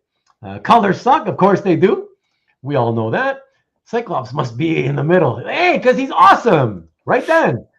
Absolutely love Pablo Marcos inks on George Perez pencils during the Korvac saga. Yeah, he did a lot of great stuff. Why is DD staring up? They're all kind of, because they just appeared in their mark. They all disappeared from whatever comic I guess wherever they were at the time in their own comic, right? They suddenly disappeared because the Grandmaster and the Collector started making them. They started, kidnapping these heroes from wherever they were. So they were all just disappearing off from wherever they were and appearing in this outer space satellite dome thing. That's why they all suddenly appear together and they're like, what the hell? What's going on? So there you go. That's the reason. They should have published as Marvel boycotts the Olympics. Yeah, exactly. Ruben, the condescending Canadian bastard. Thank you. Yeah. Thank you. And once again, for any Canadians coming in late, once again, did I even say it at the beginning? Okay, if I did, I'm sorry. But if I didn't, once again, well wishes for all my fellow Canadians for a very, very happy long weekend Thanksgiving. Canadian Thanksgiving is this weekend. Oh, yeah. So happy Thanksgiving. Yeah, happy Thanksgiving to all of you. And what else we got here? What up, Polly P? Late to the party. I do a quick look back at what you've shown already. Wow. I'm sure you wanted to buy that. I did a quick look. Yeah, I know what you're saying. I'm sure you wanted to buy a few of those pieces, especially the second one. For sure. Yeah. But DD is blind. That's true. That's true. It's another one of these. There's a lot of mistakes in that. There's a lot of mistakes. But don't forget, he's blind, visually, but he still sees because of his radar sense, right? So he still sees. So it actually is kind of normal that he would react or whatever, Yeah. So yes, you did, baby. Yes, you did. I know you did. Okay, excellent. Let's get to the next piece, everybody. And just for those of you who I know some of you are on Instagram, and those of you have already seen this. I thought it would be fun and embarrassing to me, since I couldn't show my permed hair. I didn't. I guess I could, but I couldn't show you the full perm. I figured I'd show those of you who don't follow me on Instagram a little bit of my happiness at buying that first issue on the day that I bought the first issue of Contest of Champions #1. Here it is. There you go. That's me holding that minty fresh issue. I believe this came out, I believe, in March of that 83, I think it was. So for us, in the heart of winter, freezing cold. So of course I've got my tight sweater with my awesome turtleneck underneath. Back when turtlenecks used to be a thing. So yeah, and of course I had the requisite Montreal Canadiens hockey player pinups on the wall. Even though I was more of a baseball fan. So go figure. That just comes with every house, right? In Canada, you just get Canadian people clustered. Right. In Canada, every house comes equipped with photos of standard issue, right? Yeah, standard issue, absolutely. It has to be that way. If you walk into your new house to check it out and you don't see that, it's like, where the hell am I? Yeah, you don't even ask questions. You walk out of there quick. Right, like, you wouldn't even buy that house. No, we can't get into this house. Trash. Absolutely. That's it, man. We're done. He was looking at because he heard Howard Cosell on the loudspeaker. Maybe these radar sense works better when his head is tilted up. These guys are jokesters. Great pick. Thank you, CJ. But you already saw that on IG. Guy Lafleur, baby. The flower. Oh, yeah, number 10. So awesome. Karen, I know you must be busy with the kids or something because you haven't said anything for like 40 minutes. I'm just joshing you though. By the way, what's awesome? The Contest of Champions double page splash or my embarrassing photo of holding the Contest of Champions? Your photo. I think she's talking about, yeah. Well, she saw it already on IG, so she loved it on IG. So I'm going with the photo. There you go. She's clarifying. She had to clarify. The picture review is awesome. Thank you. Awesome hair too. Maple syrup flows like tap water. Oh yeah, you know it. Okay, let's move to the next piece. sticking with John Romita Jr., but our last John Romita Jr. piece, a piece that I really, really love because I love this run. To me, I've said it before, it's the run where he came into his own as an artist for the first time for real, breaking away from Dad's style. And it was just an unbelievable combination of pencils, inks, and story by Annie Nocenti, or Nocenti, I guess you would say in Italian. Just fabulous. And I sold this so long ago to one of my really great friends in the hobby, and he still owns it. So I'm not going to say his name though, because it's not online. Check this out: Daredevil 250 cover. Yeah. By the amazing John Romita Jr. and the legendary Al Williamson. Gosh, I love this. I mean, I love the whole run, and I love the effect, how he did the effect of Bullet. Yeah, the effect on Bullet is really unique. Yeah, I was just like, wow. And of course, you got the requisite beautiful bricks on top in the background. I adore the inking, just the inking all over. Like Al Williamson, this is a tour de force inking job by Williamson on this, you know? I just love it. I love the speed effect on him. Yeah, it's a totally different speed effect that you'd see speed lines, but this just gives you the whole idea that he's just, other than his head, which is now crashing, the rest of him is still in motion, and it's pretty cool. Yeah. Oh, baby. Paulie P loves it. Brick. Yeah. Oh my God. Wow. To the biggest Daredevil fan I know. Bullet. Wow, Tariq, you remember Bullet? I mean, I know you would probably remember if you read it, but would you ever? I'll be honest. Would you have remembered his name was Bullet? I did. I mean, I did. I think if you were reading this series at the time, I mean, he was a prominent figure, so I think, yeah. He's playing. Plus, his name is on the art. Yeah. No, I know. But that's the thing, is I'm just saying, if you didn't see it there, right. Would you have remembered? But gosh, I really just, I was so in love. This is just before I began to fall out of love with comics. I was still in love with comics, and this was one of my favorite, like one of the absolute best series at the time. I remember loving this Daredevil run, and I remember loving at the time, I think this was at the same time as the was it Roger Stern?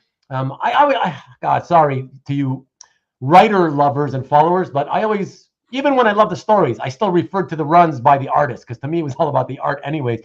But the Thor run that followed the classic Simonson run, which was, to me, my favorite run of all time was the Simonson run, but it immediately followed by another now classic run by Ron Frenz, first with Brett Breeding on inks, but then when Sinnott took over inking Ron Frenz, and they were doing that Kirby riff, followed by the Buscema riff. Oh God, just an absolutely stunning run of comics. So much fun to read and look at. So yeah, all a few of those Marvel titles were just amazing at this time, Yeah, Dan. Yeah.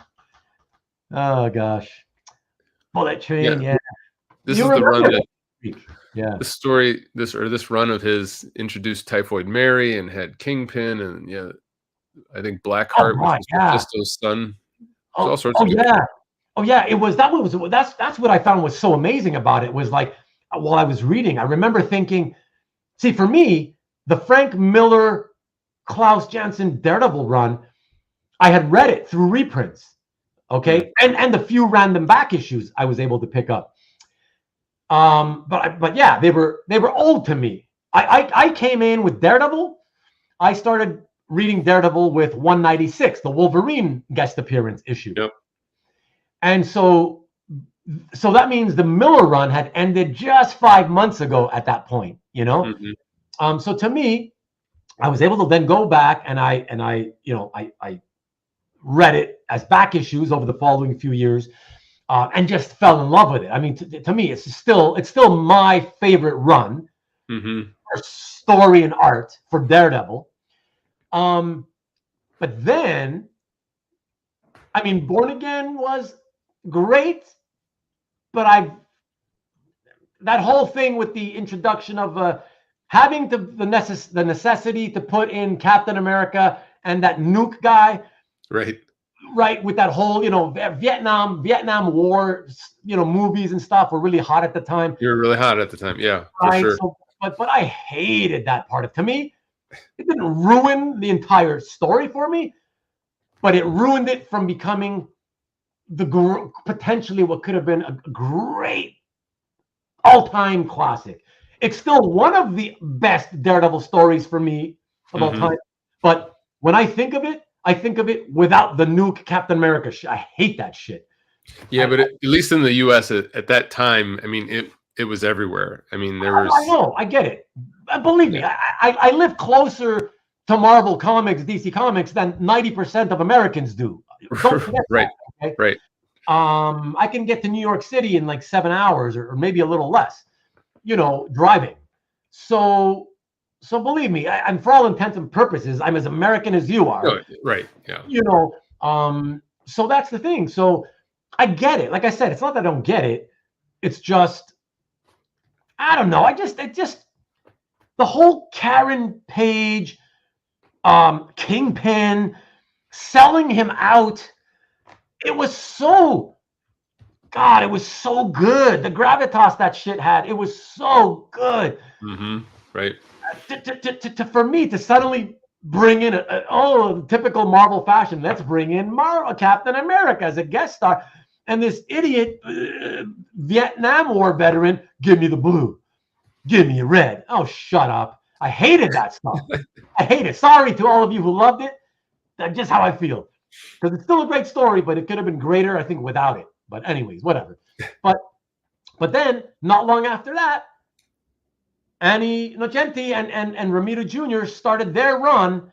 And that was like epic because it was long, right? It lasted long. Not just like a 6-issue story. And gosh, the Kingpin, reintroducing Kingpin to the series, introducing Typhoid Mary, which felt at the time, to any one of us who loved the Miller run already, it felt like our generation's Elektra. Yep. Right? Right. Oh my God, it was so good. So good. So yeah. Just love it. And any art from that run, I find it just fantastic. So even Ultron showed up in this run. Yeah, how crazy was that? Not the comic you would ever expect him to show up in, Does that mean you're threatening to come? I am not threatening to come. I've been invited by our friend Dino several months ago. He even offered me to stay at his house, but I will not be attending. I will miss you, Dan, though. I wish I could meet you in person. That would be lovely. And the rest of you who will be there, who we have not met in person, that would be awesome. But I will not be there. Smack is whack. Sounds like Whitney Houston talking there for a second. Like I'm getting flashbacks there. Waiting for the next issue was hard. It was #1 Marvel fan, wasn't it? That's what I mean. I loved it. I loved it so much at the time. And it was like waiting issue to issue. It was like, oh yeah, when it finally would come in, going to the comic store that day. Oh, it was so exciting. I need to reread those, JR. Me too. It's been a long time. I'm laughing my ass off now. I'm coming to it late, so I'm not sure what you're laughing at. Maybe me getting angry at the nuke thing. That's part of Ruben's new comic book video topics.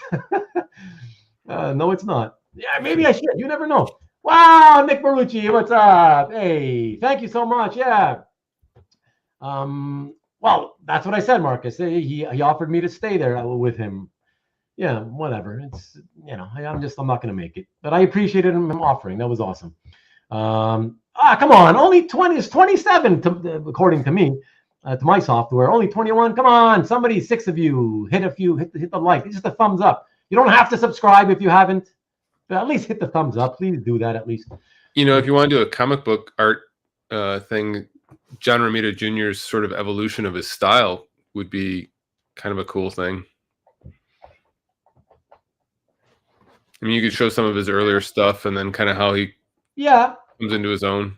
Yeah, although we can take that further and say, I guess it's possible, it's an idea to do kind of like the evolution of sort of many different styles. Yeah, that's true. Right. Yeah. Right? Particular certain artists who you feel like sort of over the years. Yeah, good idea, Jason. That might be something to think about.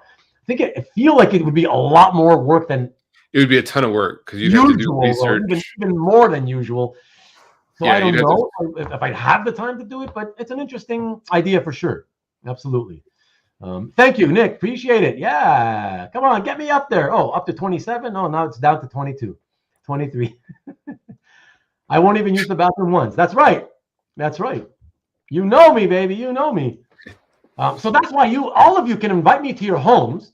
I can go hang out at your homes, and because you can rely. You know I'm not going to stink up your toilet. I will not be taking a dump at your house. You know that. You can rely on that happening, or I should say, not happening. Right? That's a fantastic idea, Jason says. Yeah, thanks, Tariq. Comic, and a fantastic name by you, Tariq. Comic artist, maybe style evolution, something like that. Yeah. But like I said, man, it's a lot of work, especially for one person. So if I did it with a friend and that person had time and they wanted to go searching for some of the scans, then it might be. Well, that's an idea. But I mean, if somebody else is a big fan of an artist and they know that their style changed and can pinpoint which issues and yeah, exactly. You don't even need guest towels. Well, I would like to take a shower if I'm staying at your house. I mean, I don't want to, I wouldn't take a dump, but at least I'll take a shower. I don't want to have to bring my own towel. That's kind of a pain in the ass, But all right, let's show the next piece. And for this, we're moving away from the 80s into the 90s.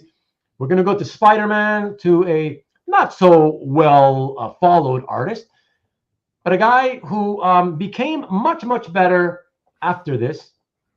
This was early in his career. It's an unpublished cover.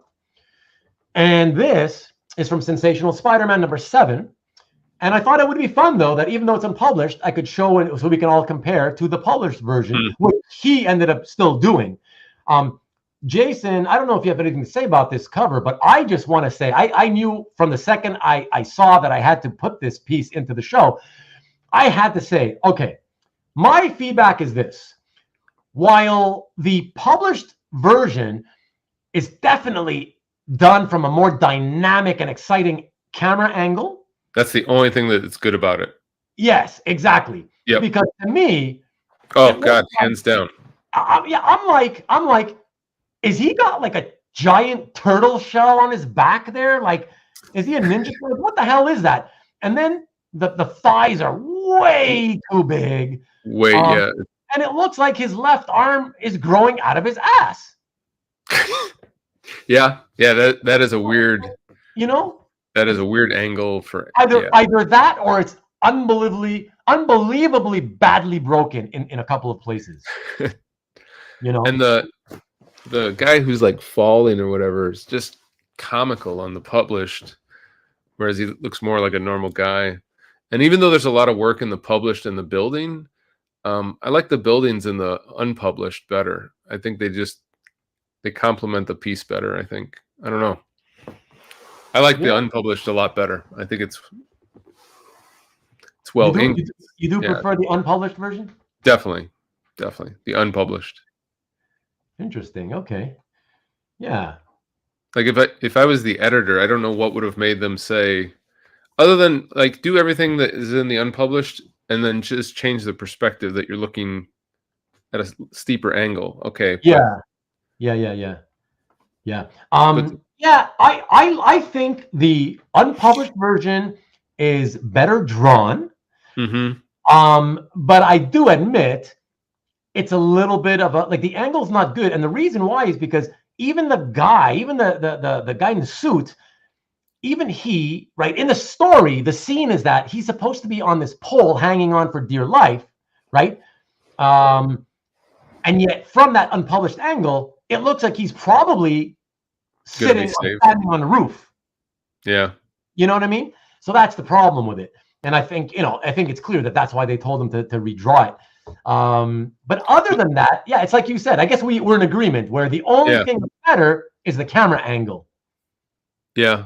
I mean, obviously they told him the day before it needed to be completed that they didn't like it. So then he just rushed it.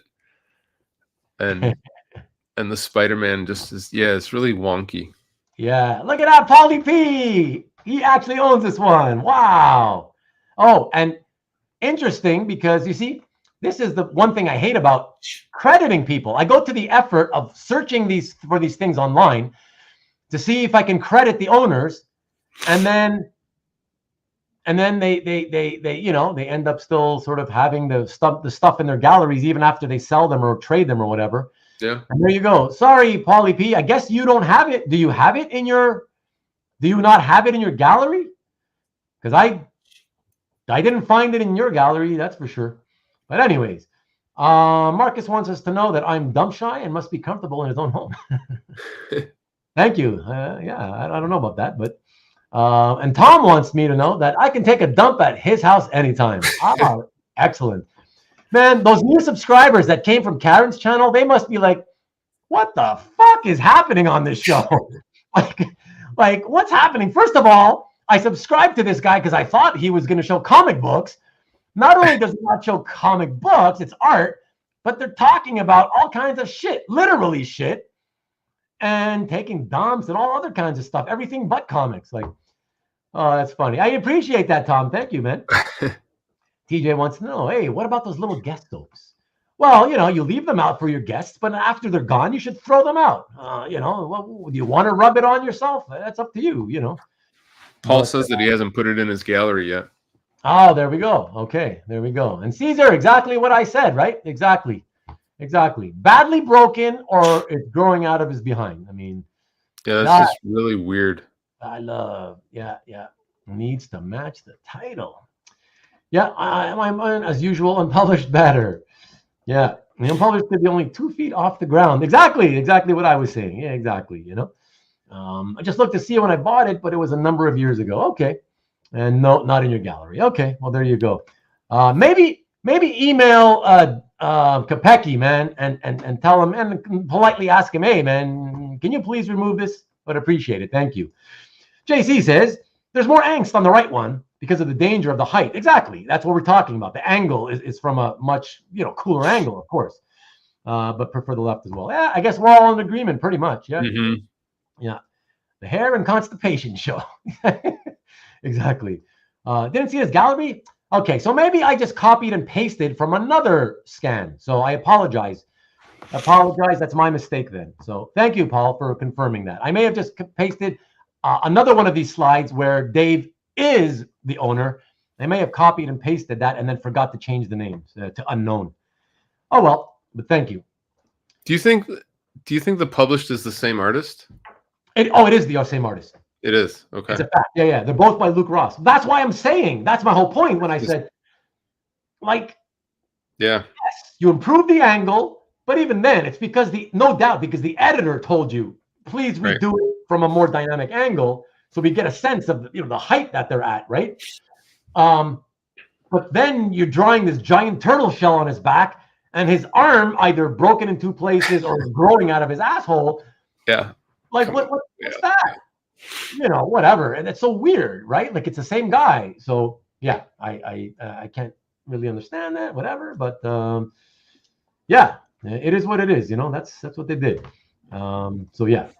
So okay, let's move to the next one, everybody. And from there we go to an independent classic, not a published piece, but I love this artist. Let me tell you, the same way I tell people that Jose Luis Garcia Lopez is one of the best, I would say probably the best draftsman of all time.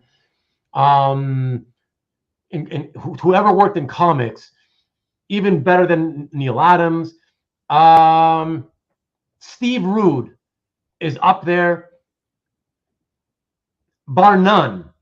And I think it's a crying shame that Steve Rude still somehow, for whatever you want to equate the reasons to, never truly got that love and recognition in the hobby, especially from fans, because the artists know his stature is way higher than the fans do. But yeah, I wish the fans had sort of caught on more. But other than Nexus, I guess a lot of the reason is because he only spent time doing special projects here and there for Marvel and DC. So this is a very early in his career sketch, a couple of years into his career. And the same year that he put this color version of Nexus #1 by Capital Comics. And he did the whole thing basically with the side of his pencil or a stick of graphite. And I just like the textured look that it had. Yeah, the texture is nice. I have to admit, I'm one of those people that underappreciate him. I didn't read Nexus, and I don't know his work as well as oh my gosh, I probably should. So oh my gosh, I mean his compositional skill, how he places the blacks. I mean, God, storytelling is exquisite. Like everything about his technical draftsmanship is just phenomenal. Yeah, just amazing. He should be an absolute top level superstar whose pages sell, 4 figures minimum for everything. Like he's one of those guys. He's that good. I'll add him to my homework assignment to read up and check him out. You should. Yeah, it's awesome. There we go. And just wanted to say, the dude is fucking versatile and so technically great. He absolutely is. Have you met Steve? I have not, Mickey. Have you? I have not. I'm under the understanding he has had a lot of health issues over the years. I'm not quite sure if that relates only to his son or to himself as well. I've heard stories about he's been at conventions and had episodes. I just want to say it as nicely as possible because, again, I don't know how much of this is factual or not. You probably know more than I do. And if it has to do, people have told me things about mental illness. Again, I don't want to spread rumors. I don't know. I can only tell you things that I've heard, and mental illness especially. I don't want to spread rumors about because it's horrendous. It's one of the worst things anybody can go through. And it really doesn't get enough attention. So, yeah. No, but why do you ask, Mickey? Tell me why you're asking. I'm curious. It is. Thank you, Karen. 30 watching, 26 likes. Yeah, thank you. 4 more of you, please. 4 more of you who are watching and haven't hit that thumbs up right underneath the video, can you please hit that little thumbs up icon? I would really appreciate it. Had a documentary, Rude Dude. Oh, yeah? Oh, I'm going to have to check into that. I've been in the bar with him. Hey, that's cool. Twice. That's cool. Yeah. Hey, awesome. Is he an awesome dude? Is he really like the dude, like his nickname implies? I always wondered about that, man. While I wait for your comment to come in, let's jump to the next one. From there, we move to, back to another artist who, this is not his greatest work, but for nostalgic purposes, it's cool because it's early work by him. His work doesn't look anything like this anymore. He's 100 times the artist now, even though he doesn't do a lot. He never did a lot of work, but it's fun to see this old stuff for nostalgic reasons. P. Craig Russell, inked by Frank Chiaramonte. There's so much going on. And yeah, and I always love Ant-Man art when the scene depicts him shrunk down. Smaller, yeah. Right, exactly. So he may be still big on the page, right? But you have whatever this metal tool the guy's using to grab him and the Wasp, it gives it context that's how you know that, he's shrunk down, Mm-hmm. Yeah, I love that I love that kind of stuff. And yeah, kind of first of all, I love seeing the published page on newsprint instead of the bright white digital versions, first of all. Yeah, for sure. So that's kind of nice to see that. But yeah, I always liked Ant-Man as a secondary character. And funny enough, I've said this before, I'm not a huge fan of Marvel movies. I actually like, though, the Ant-Man. I've only seen the first 2. I think there's a third one. I haven't seen the third one. I like the first 2 Ant-Man movies more than I do the bigger ones like Avengers and. Really? Yeah. Yeah. I find like Avengers, it's too many characters to keep track of. There's not enough time in a movie to sort of do them justice. Yeah. I just kind of, I think these smaller ones are, to me, I just enjoy them more. They're just quirkier, a little bit more fun, simpler a bit maybe. I don't know. Yeah. The third one kind of, I don't want to ruin it, but it's no, don't ruin it because I will watch it. Yeah. Rude doesn't like barking neighbor dogs. Oh boy. Okay, so so there are some issues. Yes, let's, please, Nick. Please. Thank you, Nick. Appreciate it. That tool is a crotch masher. Nice. I'll thumbs up if 49ers lose. Thanks, Knights. Appreciate that for your semi-support. Ant-Man movies are funny heist movies with heroes. Yeah, there you go, Hart. I guess that's a good way to put it. That's it. So pretty funny. And okay. Nobody cares apparently about early Bronze Age Ant-Man and Wasp art, especially a splash. So nobody's really definitely. Oh, good night, honey. Thank you for your support as always. Vivian. See you tomorrow. Back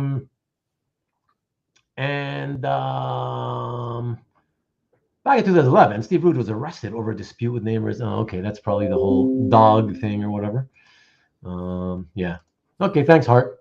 Yeah, so barely anyone cared about that. So, and that's a splash. So nobody's going to care about this, which is basically the second page, the page that follows it. But I just find it's nice storytelling, especially for a guy who was so early in his career. I really love that first and the last panel. And I always loved scenes that took place in labs. So beakers, flasks, all that stuff. Yeah, all that stuff that you would find in like in a chem lab, you know. And I really enjoyed grade 10 chemistry class too. So I love doing experiments, you know. So it's cool when I see you were the mad scientist. Yeah. So when I see that stuff in like art, in illustration, yeah, it's fun. I think this is a good interior page. I mean, yeah, the previous one was the splash, but there's a lot going on in here, and there's good detail and yeah. But Paul says he loves this one, Ant-Man and the Wasp. But Paul, did you step away for a second, or did you not see the splash page that came before this, or are you just trying to say that you love this more than the splash page? Oh, that comment is for the splash. That is for the splash, yeah. Okay, dang, I love this panel page too. And just FYI, Nicolau, he still owns this is, I believe, I'm not sure if I sold it to him, but he owns both pages. So it's cool that they're both together. Oh, that's nice. Yeah. Yeah, that's pretty neat. Like Hart points out, I think, this tells more story. The other one is exciting because something's happening, but yeah, exactly. Thank you, Mickey. I appreciate that. Okay. Maybe it's one of those situations, Mickey, where don't meet your heroes. I think that's probably one of those situations where it comes to, might be better if I just stay at an arm's length distance, you know. And I was looking back at your unboxing from earlier in the show. Wow, on the Supergirl cover. Yeah, thanks, man. I haven't posted anything into my gallery in 2023, so I think maybe I'll post that one. Yeah, that'd be a good one. So we'll see, you know. Oops, that's a good night to Vivian. So yeah, I was a little late seeing the splash. Okay. Okay, excellent. Thank you. So there we go, everyone. Nice Bronze Age art by P. Craig Russell. And from there, we will move to Mickey. Mickey, you still there, Mickey? I wish I had this one. I mean, I wouldn't buy it at today's prices, but I still wish I had it since it cost me nothing back then before when I sold it to you, and then I still sold it for nothing. Because I always wanted a nice Supergirl page, and back in those days, nobody cared. But check it out. This is it's not only is she in like all these panels, but like she's in action in every panel, saving somebody from the classic old movie trope of the buzzsaw, right? Where the guy is going to be killed by the buzzsaw, right? The last panel has sort of a 50s romance cartoon kind of quality. Yeah, quite so. And it's from the first freaking issue of her first solo series that she ever got. So it's like, damn, man, this was like a 50 or probably a $75 page to my purchase. I think I probably sold it to you for like no more than at most $1.25, maybe 100, something like that. Yeah. So yes, just one of those things, and it's just something kind of fun. It would have been nice to have one cool Supergirl page, especially from the era wearing the short shorts, you know. I just find that kind of fun, you know. And so do you think this is a good Vince Colletta, or do you think this is a yeah. Yeah, it's not. It's his Coletta's inking style was usually pretty scratchy. Mm-hmm. He had a very scratchy look to it, but here it's a lot more refined. You don't see a lot of that typical scratchy stuff, so it looks more like he followed Art Saaf's pencils on Pencils, this, you know? yeah. Because her hair is looks pretty good, and that first panel with the dress or the pantsuit. Yeah. Apparently, the page is still safe and sound with Mickey. So definitely. And of course, Mickey's gone. He's not here to see me talking about him prophetically. And okay, Mickey, you missed all of last week's shows when I showed your stuff. Now you're not here again. What's happening with you? Hopefully you're just eating something. Love me some Supergirl. Yeah, me too. Nice perm in that last panel. Yeah, mine was tighter than that. Let's put it that way, Mike. Way tighter. The curls. No ass on her costume, though. Yeah, I was wondering about that, and that's why I wish Mickey was still here. Oh yeah, good point. He can tell us what was this normal, or did they just forget for that issue, or what's the deal? What's the deal with that? Art Saaf was your jam, was he? Because like I was gonna say, can anybody name another comic drawn by Art Saaf? You know, good girl Colletta style. Yeah, Colletta did some nice romance comics. For those of you who don't know, and especially those of you who hate him because of the Kirby thing, there are some really lovely romance comics he did before the Marvel universe got going. Yeah, so pretty cool stuff. Did her right bra pad fall out on the third panel? Let's see. There's some asymmetry going on there.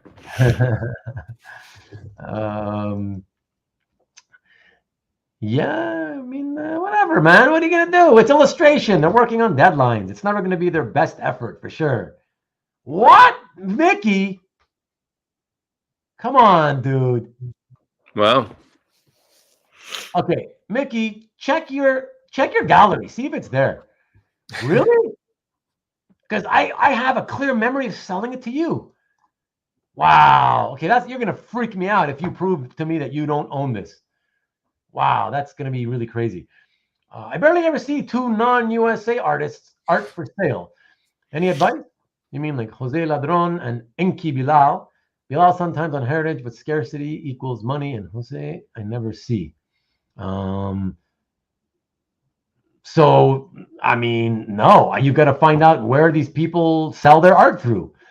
Ladron used to put his art out back in the 2000s when he was a cover monster, doing tons of cover art for like Marvel and everybody. But yeah, I don't know. Elki Bilal, I mean, it's more like the European stuff. Knights, I would have to say, yeah, man, Google them, try to find both of them personally and talk to them personally. That's all the advice that I can give you. That's the best advice for artists like that, you know. All right, Ricky, I appreciate it. Thanks, man. I don't know, man. I think my memory, I guess it's a mistaken memory, but my memory was so solid that this was you. I must have just, yeah, I was 100% sure. And so I must have just immediately not checked CAF or anything for this. And I must have just credited you automatically. Wow. My apologies, my friend. And I wish you did have it. I wish you did have it. I wish I had it, but I wish you had it, if not me. Used to have several Saaf romance stuff. Okay, bought for $25. Yeah, the good old days for $25 a piece. Told them long ago. Yeah, sorry to hear, Hart. So where's the page then? I want it. Yeah, exactly. Never forget. Exactly. Okay, so there's Paul said it's gotta go. Catch on rewind. Good night to you, Karen. Good night, Karen. Have a good evening. Yeah, man. I don't know. That's weird. Oh, what's this? Stanley. Oh, what? I just found it on Stanley's art on CAF. Now, is that our Stanley who used to be here all the time trying to get us to stretch the show length? Or do we know if that? Because I know there's a Stanley on CAF, and I always wonder if that's Stanley from here in the chat. You know? Yeah, I don't know. But okay, you found it in Stanley. Paul, just let us know. Stanley J. Right, that's the guy I'm thinking of. And I don't know if it's the same Stanley or not. But interesting. Okay, thank you, man. I appreciate that. Stanley, who knows? Oh, Paul, out of curiosity, let me know when he posted it. What year did he post it? Because if he posted it in like the late 2000s, like 07, 08, something like that, then that means I probably sold it directly to him and just don't remember that. Yeah, but okay. Thank you so much. And all right, let's move on to the next one, everybody. And thank you, everybody, for hanging in there. And we will go on to the next one now. Yes, sir. And from there, we go to, sorry, that's the same one. We go to the Independent Zone. Well, that's cool. Usagi Yojimbo. This was supposedly a house ad done for the Grasscutter collected edition from Dark Horse Comics. And I have done a lot of research to try to find a published house ad, and I have not found it. That does not mean it was not used. It's just house ads typically, most people will not scan and post them online. Right. So that's the thing. So that could simply be that nobody has ever scanned it and posted the image online. But yeah, I've never found it. So it could be unpublished, but it could be published. Don't know. I never read the series myself, but I know a lot of my friends swear by it and think it's really great. Have you ever read this, Jason? No, as a kid, I wasn't into sort of the independents that were coming out at the time. But yeah, for those who want to stand Sakai, this is a great, yeah, I thought sample of his work. So yeah, probably more affordable than trying to buy an actual page. So yeah, absolutely. Thanks for hitting 30, everybody. Thank you. Now we're at 31, according to my software. One of you, please hit it. If you haven't, hit the thumbs up. I'd appreciate it. Thank you. Thank you, Paul, to 2021. So yeah, so that means he's definitely not very unlikely that he was the guy I sold it to. He probably got it from somebody else. So thank you, though. I appreciate it. But okay. From there, number 32. Hey, person who just popped in. Hey, good to see you. Thank you for popping in and checking it out. Whether you stick around or not for the rest of the show, if you can hit that thumbs up right below this video, I'd appreciate it. Thank you. That'd be nice of you. Thank you. From there, 3 comments just came in. Sold my Albedo #2 comic back in the day to buy Grell Warlord art. Yeah. I'm sure you're happy with that decision, Rick, because I would have done that too. No pages available. What do you mean by that? Oh, Sakai has never sold pages. Really? Oh, interesting. He sells covers, but not story pages. Wow, interesting. Interesting. Okay, thanks, Marcus. That's a cool thing to know. Yeah.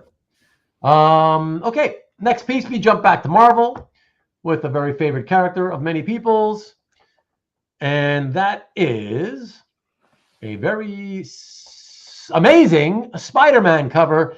Another one of these special pieces, but this one done a decade after the one we started off the show with. What is Shanlon distribution? Yeah, to me, it sounds like something from maybe Israel. It has a very Israeli type name. MPI Shanlon Distribution.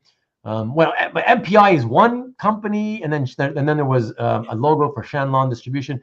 So yeah, I don't know what it is, but yeah, it's an unnumbered piece that done for a comic book, specialty comic book, done for whatever this company was, and yeah, I ended up with the cover, and again, don't know where it ended up. So weird that so much of this stuff has not been popped online.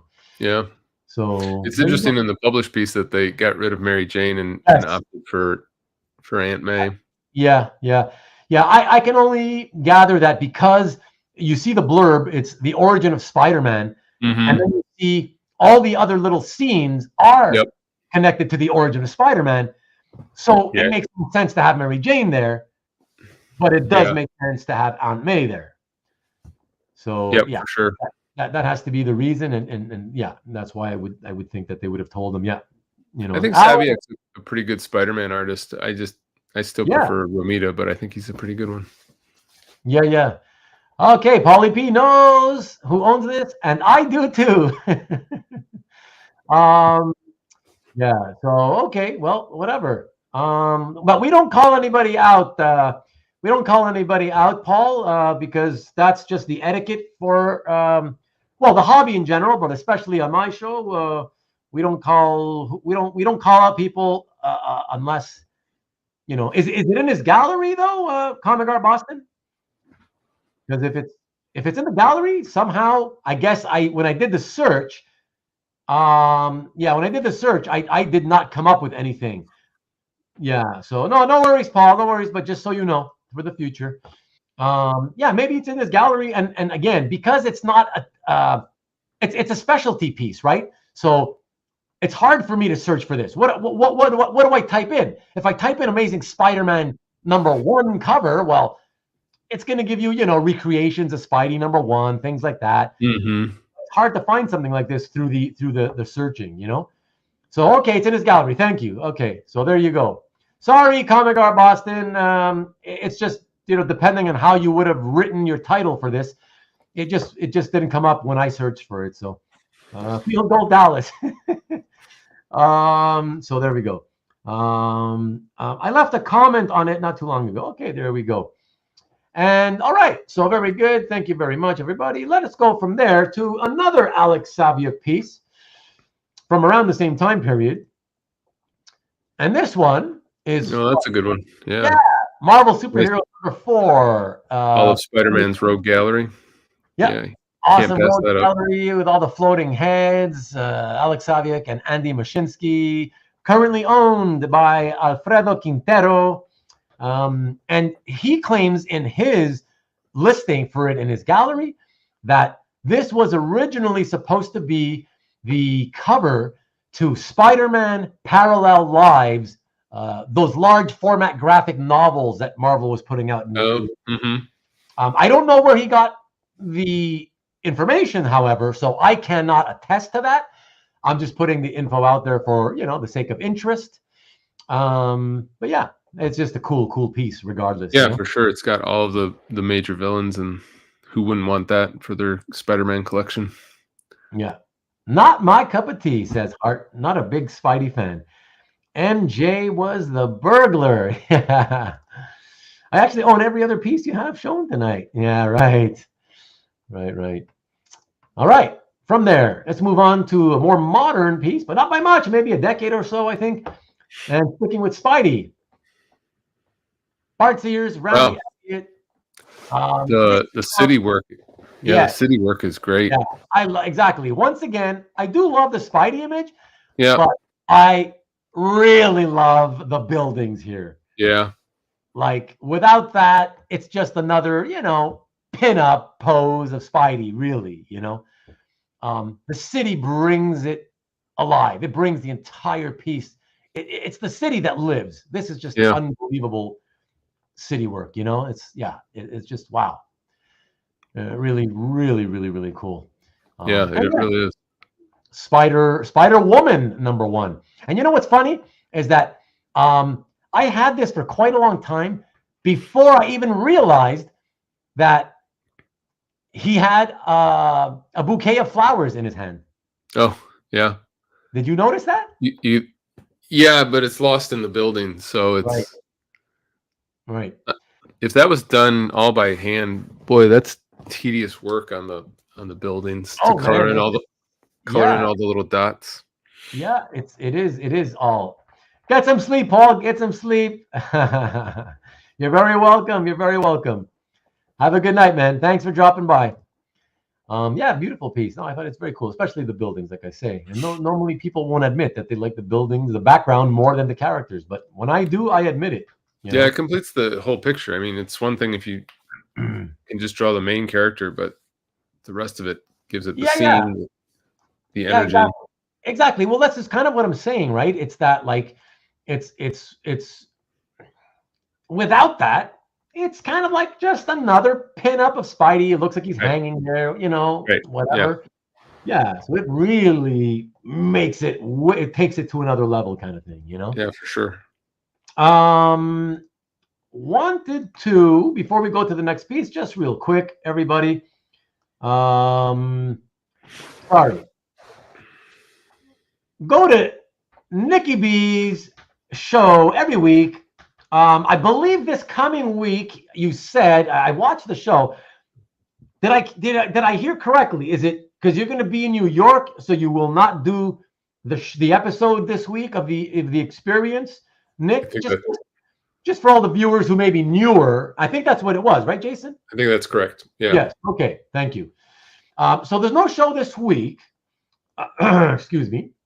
But for those of you who are new and you're maybe interested in dipping your toes into the original art hobby, one of the places you can get affordable art, more affordable art, is Nick Barucci's show. It's a weekly show called The Original Art Experience. And here you go. Here, let me show you. That's Nick Barucci himself. He is the publisher of Dynamite Comics. And he does a weekly show every Friday, 7 p.m. Eastern, 4 o'clock Pacific, where it is a combination sales show, like a claim show, like all the other claim shows you've seen on YouTube, and combination sales show / talk show. And he often offers very, very affordable pages for entry-level collectors. So something you should definitely check out.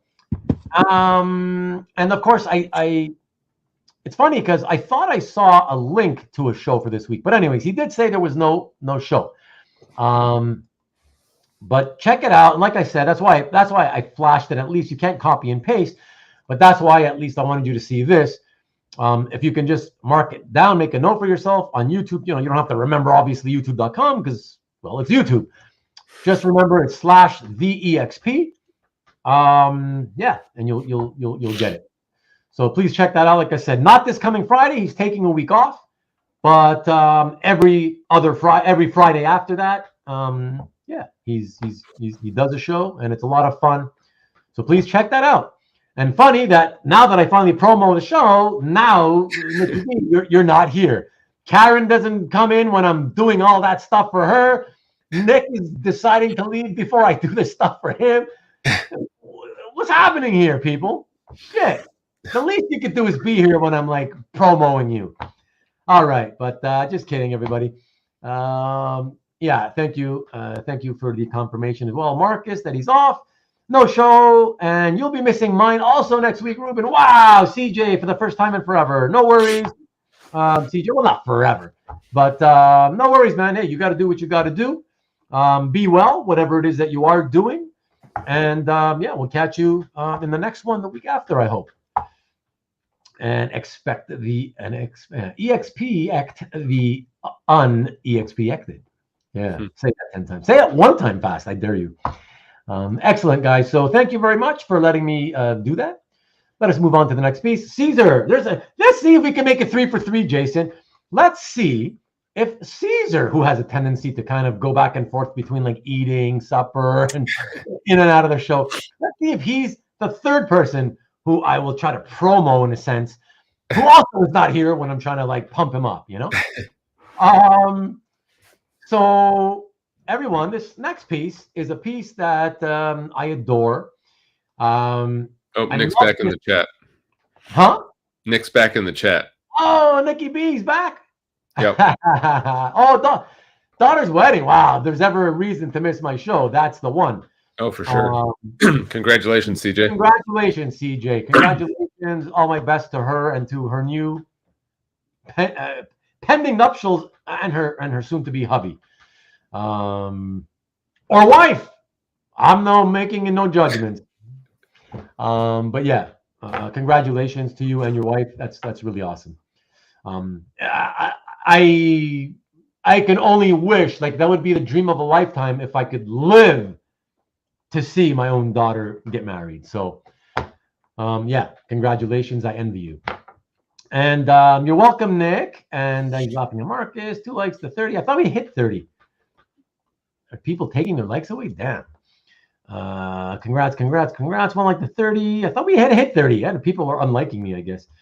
Thanks, all sad and excited. Yeah, you're giving away your daughter. That's a tough time in life, man.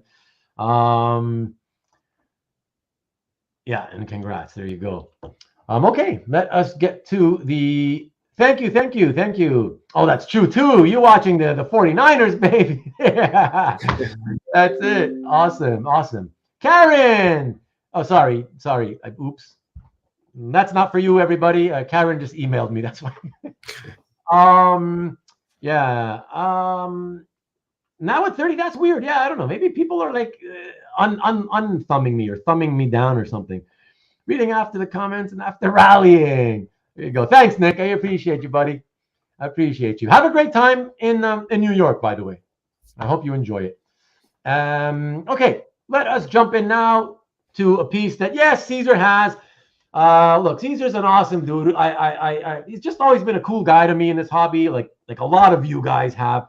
And so I've always loved Caesar. Haven't seen him probably since 2004 or 5, when I stopped going to San Diego. And I loved this art. I loved this series. And I sold this piece and the following piece to Caesar. He knows what I'm going to show, obviously, because of the alphabetical artist listing.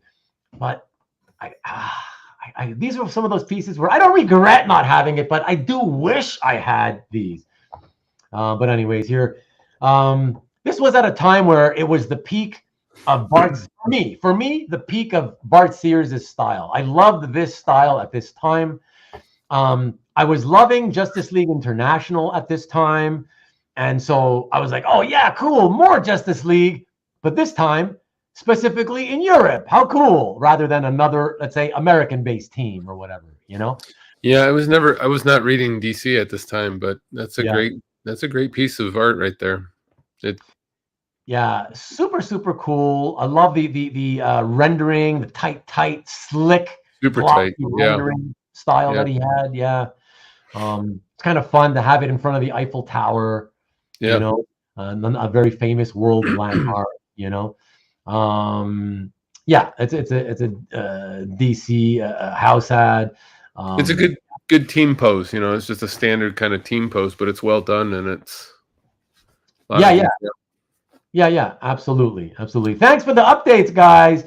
28-10 49ers. All right.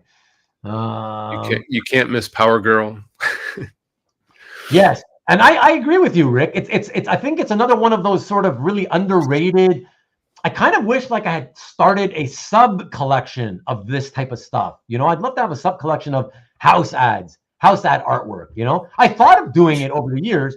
It's just that every time I saw a piece, they were so few and far between. I always felt like, well, whatever. If I buy this piece, you know, when's the next time I'm going to see another piece from a house ad? You know, yeah, they were never very plentiful, unfortunately. So that's why I just never bothered.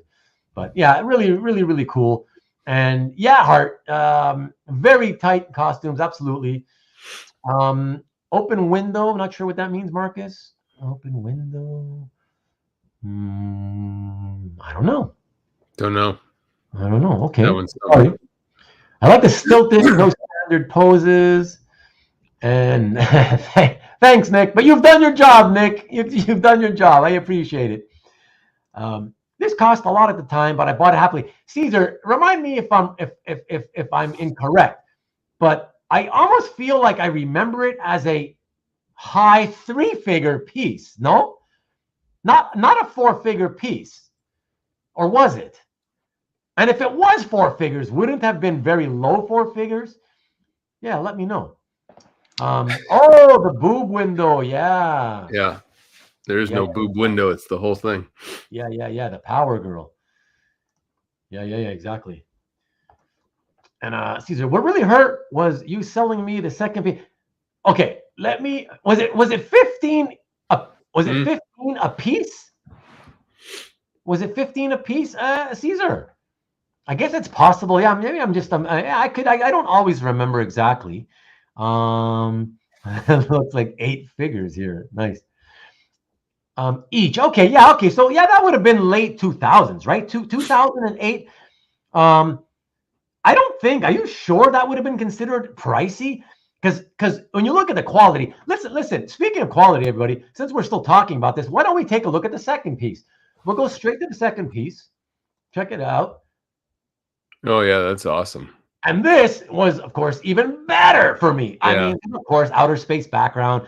And I not only did I love Wonder Woman standing there looking like a badass Amazon, a real 6'4" Amazon, but the Flash, who I always loved, Yeah, right? he looks pretty tough there.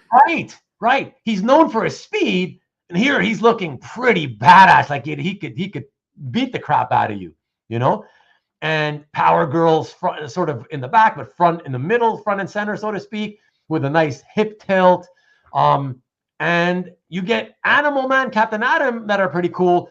Although it looks like Bart gave Animal Man a little bit too much of a package there, which I don't know if it's just because on the DC Direct Currents it's so small, the printed small, but it looks like they also may have toned it down.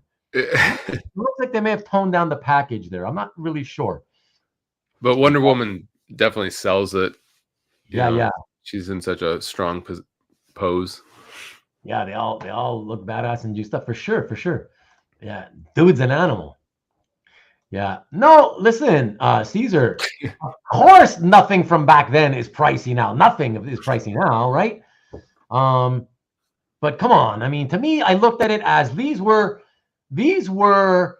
like #1 covers, except they're not from the first issue, but they predate the first issue. So it's like first appearances of the team, in a sense or whatever. And they were spectacular. And I had a feeling that they were going to be nicer than whatever the first issue cover would look like anyways. I'm surprised they wouldn't take that and then make it and then just continue it to be the cover. Right. Yeah. Because sometimes that has happened, hard to find. Plus, it was hard to find the published pieces. That's true. Maybe Animal Man was getting a perm. Nice, TJ. You're loving it, JC. But yeah, man, like I will say, listen, so if I sold those at $1,500 back in those days, I'll tell you, you know what they probably cost me back then? Take a guess before I even tell you, because I can probably, I'm like 90% sure this will be accurate. Take a guess, Caesar, what you think they cost me, okay? And I'll tell you regardless, but I'm curious. And also tell me what you think a more well-known sort of dealer may have cost them versus what they sold it to you. I'm curious. Play a little game that way. Man, matting and framing art yourself is time-consuming. Yeah, exactly. I would never do that. But it's worth it once it's on the wall, plus saving tons of cash. Wow, hey, that's a lot of work. Yeah, if you're willing to do it, absolutely, man, for sure. Dak is whack. He must be losing big time. 28-10 or something you said, right? You got me, TJ. All right, so let's go to the next piece, everyone. From there, we go to the Bronze Age. A very interesting piece, unpublished. Giant size supervillain team up. Wow. #2. This is neat. Yeah, a page of unpublished pencils by Mike Sekowsky. Just really interesting because it's such a weird thing to see unpublished and not inked. And I tracked down the issue that it's from. And although these characters are in there, there isn't a page in the issue that I could say, this should have been that page. Yeah. Just figuring out a layout and trying stuff out. Yeah.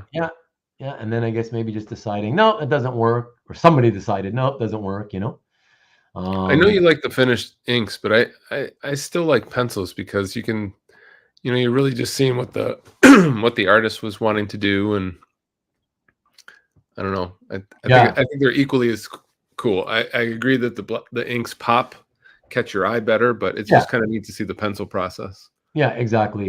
No worries, my friend. Thank you so much for hanging out for a couple of hours. I know you. I know you don't get a chance to do that very often, so always love seeing you here, especially when you're able to hang out with us. So thanks so much. Appreciate it.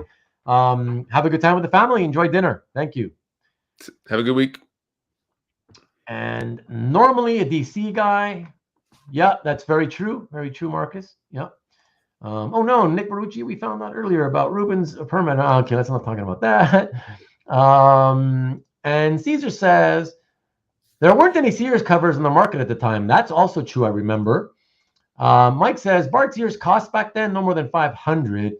Yeah, but I'm telling you, there's no what else did he do that had that many characters, all the cool characters?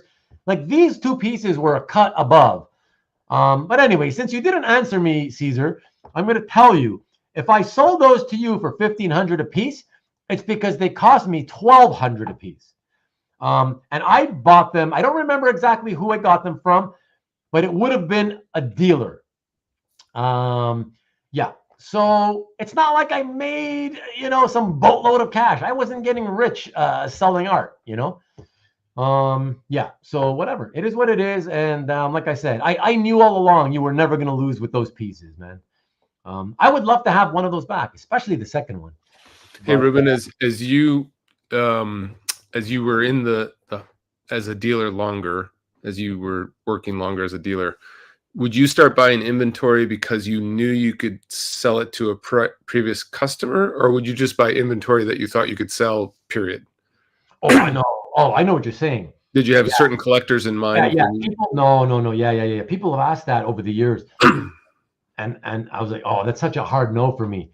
Like, what you're asking is, do you target specific collectors? So these collectors may look for certain things, or they've bought certain things in the past. So you're saying, oh, you keep that in mind. And if you see that kind of stuff, would you pick it up thinking, hey, maybe I can sell it to that guy or that? Right? Yeah. Didn't do it because I tried it in my comic book dealing days. Okay. Back in the comic book dealing days, I tried that.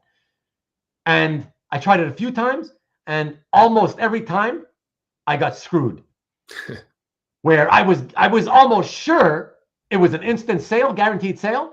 And instead it was like, oh, no, thanks. But no, I appreciate it. No, I'm not looking for that, or whatever they said, Yeah. And so I always learned my lesson from back then. I was like, no, something always goes wrong. And I feel it's also kind of disgusting. Like, maybe it's not. Maybe there's nothing wrong with it. I mean, if you have somebody you deal with on a regular basis, and that they're always looking for Spider-Man covers or something, Right. If somebody tells me, hey, I'm always looking for this, that, or the other. First of all, people always used to do that. But first of all, they would be telling me I'm looking for stuff. The stuff they would tell me about was stuff that, no shit, Sherlock. Everybody's looking for that stuff. Right? So I can't favor you. I like you, but I can't favor you. Like, and these people would be like, oh yeah, just contact me directly. I'll buy it. Well, a lot of people want that stuff, and every one of those people would want me to contact them first before anybody. You know what I mean? Sure. Yeah. Well, that made no sense. I can't do that. That suddenly that becomes playing favoritism, right? And I never wanted to play favorites with the buyers, because a lot of them were my friends, you know? So I don't want to choose between friends and favor one over the other. Like, how do I do that, first of all, right? How do you choose which one am I going to offer it to at first? You hold the art, and you threaten to rip it, and you tell them the highest bidder will save the art. Good idea. That might have worked, But yeah, so that's it. So no. So to answer the question, I didn't do that. No, I didn't like to do that. Not mainstream, but I'd like to find some interiors of the past. Reach out to Bart. He probably has a ton, Mike. No, not right. I know it's not. I didn't say, hey, Caesar, would you like to, work out a deal to give it back to me or whatever? I'm just saying, I'd like to have one of them back or whatever. I know you wouldn't get rid of it. That's why I'm not actually asking you to part with it. I knew once I sold that to you that it was yours for life, or at least as long as I live, So no sweat, brother. I'm happy to still see it in your collection. So that's always fun, Supergirl art. What's that about? Yeah, I'm not sure. Okay. Okay. Well, let's move on, everybody. And let's see here. We gotta get moving because it looks like it's gonna be another 3-hour show. We still have quite a few pieces. So another unpublished cover. Check this out. Let me know what you think about this one. You're a Wolverine fan, right, Jason? Oh yeah. Okay. So this is cool because you get to compare. Now you can sort of tell me whatever your thoughts on unpublished versus published. All right, check this out. Oh, first of all, I love this series as a collector, as a kid. Did you? reading this stuff. Yeah, because I like the sort of off-shot tighter stories that. Oh yeah. You didn't have to worry about continuity, and the artists and the writers could do their own thing. Yeah.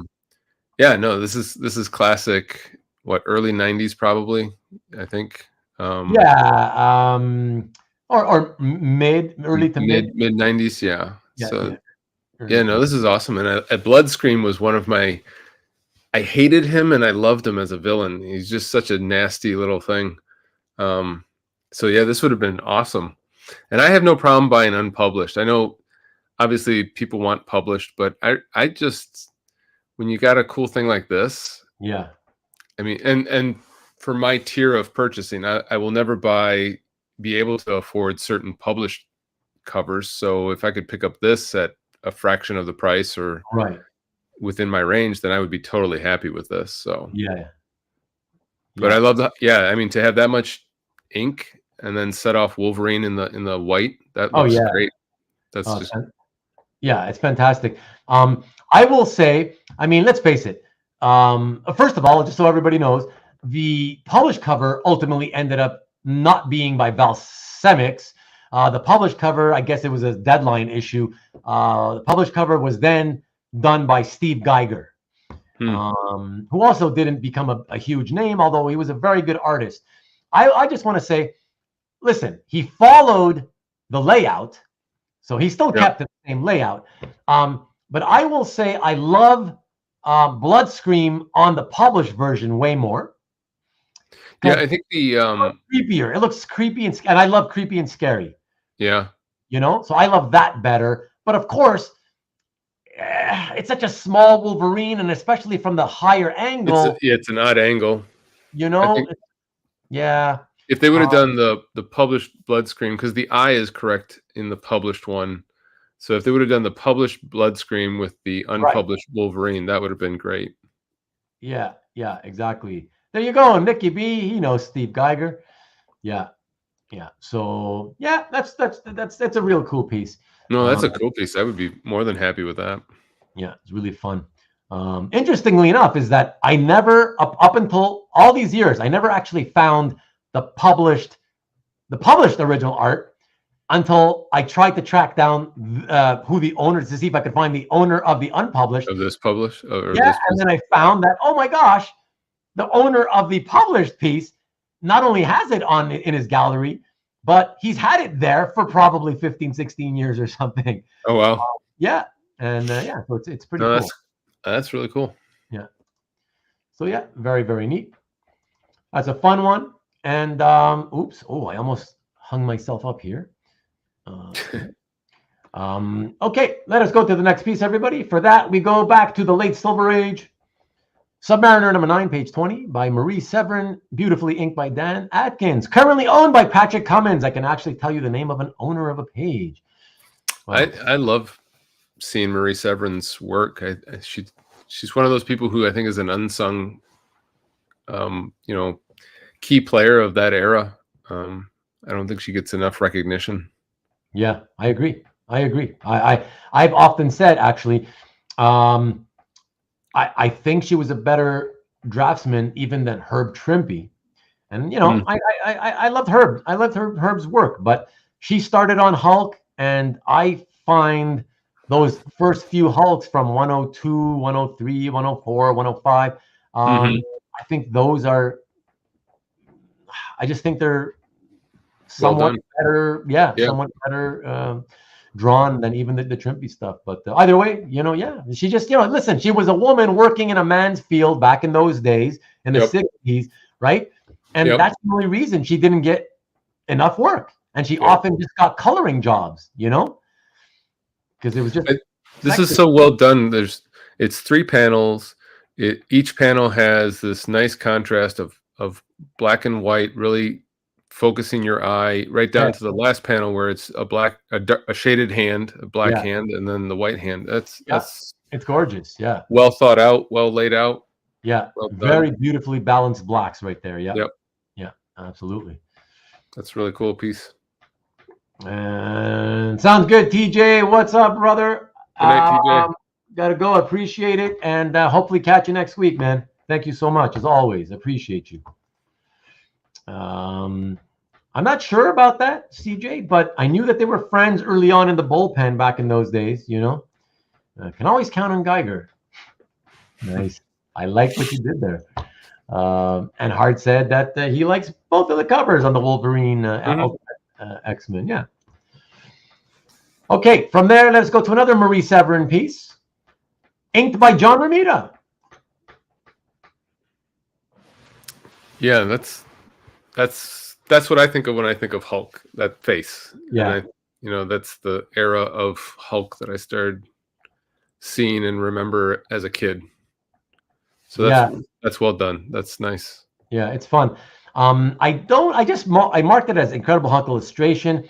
I want to believe that it probably got used somewhere for some sort of merchandising, because usually when you find these 70s pieces, or even into early 80s, done by like inked by Romita on vellum, or penciled and inked by Romita, they typically were used for something in the merchandising world. T-shirt or exactly. toy or something. Yeah, exactly. I've never been able to find anything, but that doesn't mean that it's unpublished, which is the only reason I didn't mark unpublished. So Herb had a Trimpy riff in the beginning. What do you mean? Herb is Trimpy. I think you meant something. Herb Trimpy, or are you trying to say Marie had a Trimpy riff? Maybe that. DJ? Touchdown 49ers. Looks like they're going to win that one. But yeah, so that's just a fun little piece that I sold back in probably 08, 09 for, I think I priced it at like $850 and probably sold it for $750. Yeah, and I thought that was affordable at the time. I thought it should have been like $1,200, $1,500, but people were saying, of course, well, John Romita only inked it. He didn't pencil it. Can't be worth that much. So that's what I was going to ask. What drove the setting the price? The Romita part of it, or the figure work? It's the fact that it's just a cool illustration from the time period that it's from. It's worth that alone just gives it a certain value, right? Yep. And then you can say, well, Romita inks, you give it a little bit more value. In other words, I price it at $850 rather than $750, because in my head I was like, well, it's like a $750 piece just for the image, but Romita inked it. Okay, we'll give it a little bit more. So I added $100 extra just because Romita inked it. Sure. So that's how I did it. So there you go. And thank you for clearing that up, CJ. He meant a Kirby riff. Oh, okay. There you go.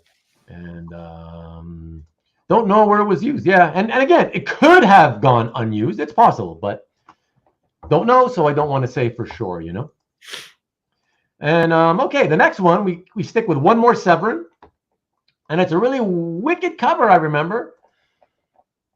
Wow. Special Marvel Edition #1 by Marie Severin, penciled and inks. And it's one of those split panel covers, but it's a cool sort of semi-transformation cover, if you will. And I just think it's fun. That's super cool. Yeah, and I think it's like from Vietnam. The North Vietnamese looks like to be chasing. Yeah, I think you're right. Yeah. I love the Thor transformation of that era with the Donald Blake and the staff and so that's kind of cool. And once again, Karen, for the second time tonight, you have let me down, Karen. Hopefully you will be watching this on Rewind as you promised. Karen, on top of being a huge Daredevil fan, is a massive Thor fan.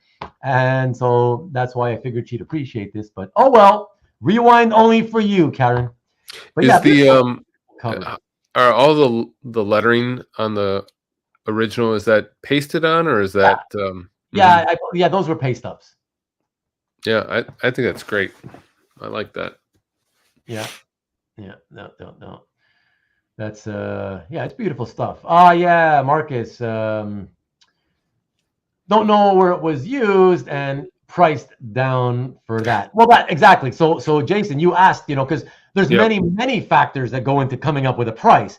And Marcus is exactly right. So that's another factor that came in, is that since I didn't know whether it was or not, Yep. I typically in those cases always deferred to acting as if it was likely unpublished, and I priced it down for that reason, as Marcus says, Right. Other guys, when they think, as long as they think it could be published, they still price it up, but not me, because I never wanted anybody to come back later and like say, well, I never found the published version, and complain that way and get into some kind of fight for something stupid like that, So Right. I think, look, price it accordingly and try to be as fair as you can, and that's it, right?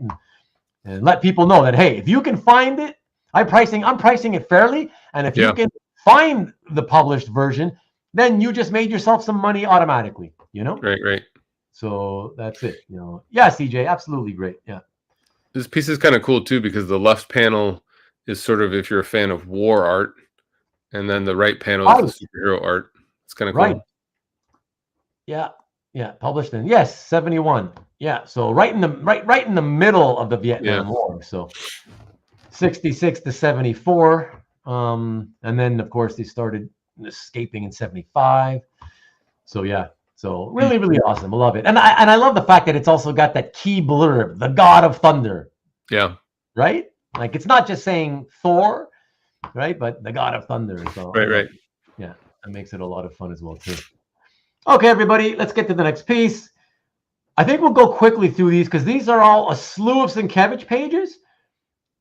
And so there's no reason to talk about each individual page, but we'll talk about them in general. I don't know. Are you a Sienkiewicz Moon Knight fan, Jason? Yeah, Visual. Sienkiewicz is somebody who, like, certain pieces I'm like, oh, that's amazing, and then other pieces I'm like, when he got really abstract, because as a kid and I'm collecting X-Men and that kind of stuff, and then you see his New Mutants work, you were like, what the hell? And to a young kid, that abstractness of his style at the time was a little goofy. But then the covers for the Demon Bear story I thought were great because they're kind of creepy and really were different than what was out there. So I really like that work. I think the Moon Knight stuff then becomes more traditional for that time period. So yeah, I mean, his werewolf covers, where that all black cover, that was great. So oh my God. Yeah, that's an all-time classic. It was an instant classic the day it came out on the stands. Like, wow. Yeah, absolutely. What the hell, man? Wow. Right. Beautiful. Just stunning work, right? So, okay, yeah. I mean, here we go, guys. Before we get to the Moon Knight stuff, there's a few non-Moon Knight pieces, and then I'll go quickly through the Moon Knight stuff. So an unpublished piece, but I just loved it because it was in his Neil Adams phase. I don't know the date of it. I believe it feels to me, because it was that phase. I think he did this in the late 70s, and because it was, as you see, stamped as inventory. I believe they gave him a little bit of script for maybe a few pages just to try him out. It could have been a tryout thing, right? Right. Because he ultimately, if you look in the credits, you try to find credits. I certainly could not find a single issue of Captain America from the entire run, let alone this era, that was ever like a fill-in issue by Bill Sienkiewicz. Yeah. So, this is another artist that you could do one of those evolution kind of things about. Yeah. Another touchdown. All right, guys, they're gonna win. Relax, we know. See, those Cali guys, they want to rub it in, But yeah, it's very nice. It's cool, and it's actually kind of neat that I could not find. I even looked for the story title, "Last Stand of Captain America," Captain America's Last Stand, in case they changed it. Yeah, I couldn't find anything. But it's funny when you see like these tryout pieces or whatever. You think of them as they're the masters of their craft, but they had to start someplace, and they were, learning at some point, and it's just kind of neat to see their earlier work sometimes. Yeah, absolutely. Okay, and yeah, and even Rick says looks tryout-ish. Yeah, I mean, not for the level of quality, because it looks like this guy's already been a pro for years, It's actually really well done. So it's not. It's so much better than any other artists, tryout stuff that I've seen in the past. But yeah, it's really cool. So it could have been tryout stuff. So a lot of fun. All right, let's go to the next one. Next one's a cover. This one was a fun one, even though the hero's tiny, but it's one of those examples where it's all about trying to get like the Ant-Man piece by P. Craig Russell on the Splash. It's about getting context for the scope of the size, and I just love it. Check it out. Oh, Dazzler, yeah. And I mean, she's super tiny, right? But it's just so cool to see a tiny Dazzler blasting away at Absorbing Man, who, by the way, was always one of my favorite villains. Because early as a kid, I got my hands on the Bring on the Bad Guys Fireside book. And that reprinted all the first appearance of all the villains, the first appearance stories of a bunch of famous Marvel villains. And of course, the Journey into Mystery, first appearance story, origin story of Absorbing Man was in that, and so I love them ever since. And yeah, to see him grow that large after absorbing all that light, I'm like, wow, that's like so wicked, And the way he splattered on the white paint. All of that sort of grainy ink is just a neat effect that I don't think anybody was doing, that I don't remember anyone else doing at that time. Yeah. Oh no, he was definitely incredibly innovative. I mean, he absolutely, he brought a sense of outside comic illustration. So illustration sense of approach and design that was happening at the time in the 70s. Like guys like I don't know if you've ever heard of any of those artists, but like Robert Peake, well known as Bob Peake, P-E-A-K.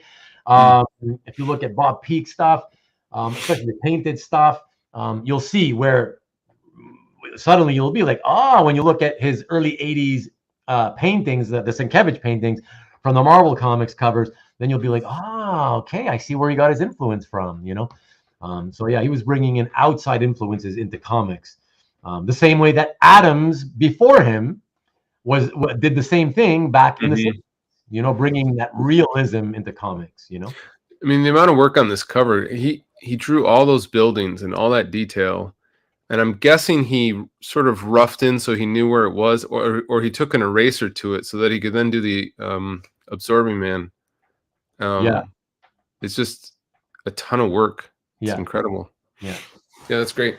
Yeah. Okay, and next we go to early career stuff again. Filled an issue on Fantastic Four 225. Hey, there you go, Jason. Pablo Marcos. Pablo Marcos, name I'll start remembering. Yeah, there you go.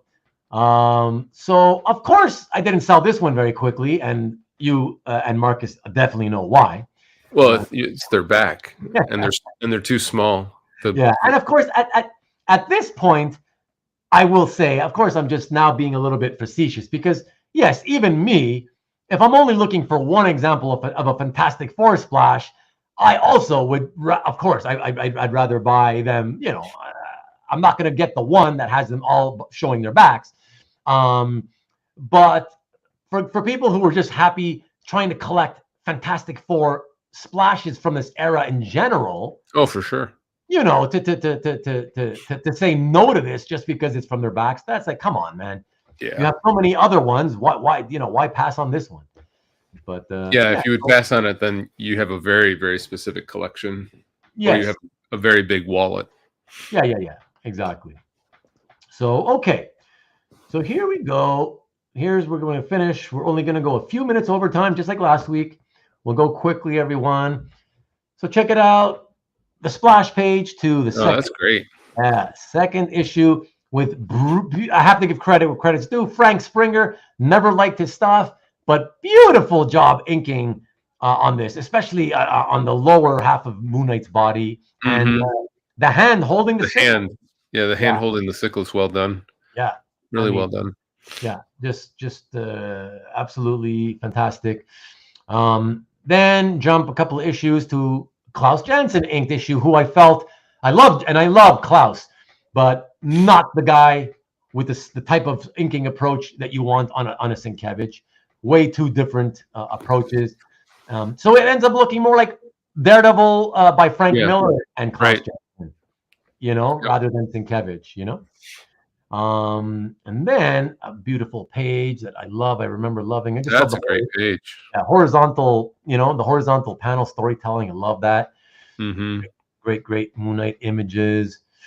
Go to the next one. Another nice set of 3 panel pages. Those first 2 panels, really, really cool. Yep. Yeah. And even though I love that third panel, I love how he's looking up. Seeing the bottom of those platforms. Yeah. And really they're just 2-dimensional squares or rectangles on a 2-dimensional surface, but you're selling the illusion that it's the underside of platforms, So, and just the wiring kind of gives it, or the rope and wiring kind of give it some character that's conveys how a mess it is for him to get up there. Yeah. Exactly. Naughty or nice, what up? I really like that second panel though. That's really nice. Yes, absolutely. And then we go to another one, which is another horizontal panel storytelling piece that's full of action. And this was probably my favorite panel page I ever owned. Yeah. I was just like, wow, like just beautiful imagery. The storytelling's gorgeous. Yeah. It's like, this is the kind of thing for me. Oh, and just for everybody who's always curious about what this kind of stuff used to sell for those of you who weren't around back in those days. So this was, because this was pretty much one of my strongest pages. This one had to go for the princely sum of asking price of $250. Oh, that's painful. Yeah. Wow. What a gem that would have been. Yeah, so that gives you an idea of how much the lesser pages were selling for. Jeez. Yeah. So there you go. That last panel, the detail in that guy's face is spectacular. Yeah, absolutely. And then from there we go to another splash, but yes, admittedly a low quality content splash, because of course, even though Moon Knight's there, really the key selling point of this particular piece is actually the Khonshu statue at the bottom, floating through the water, Mm-hmm. But the crazy thing about it is, unless I'm mistaken, I guess I could be mistaken, but I'm almost certain I remember seeing this splash hit auction like in the recent past. Oh, really? And sell for something in the neighborhood of either $4 or $5 grand.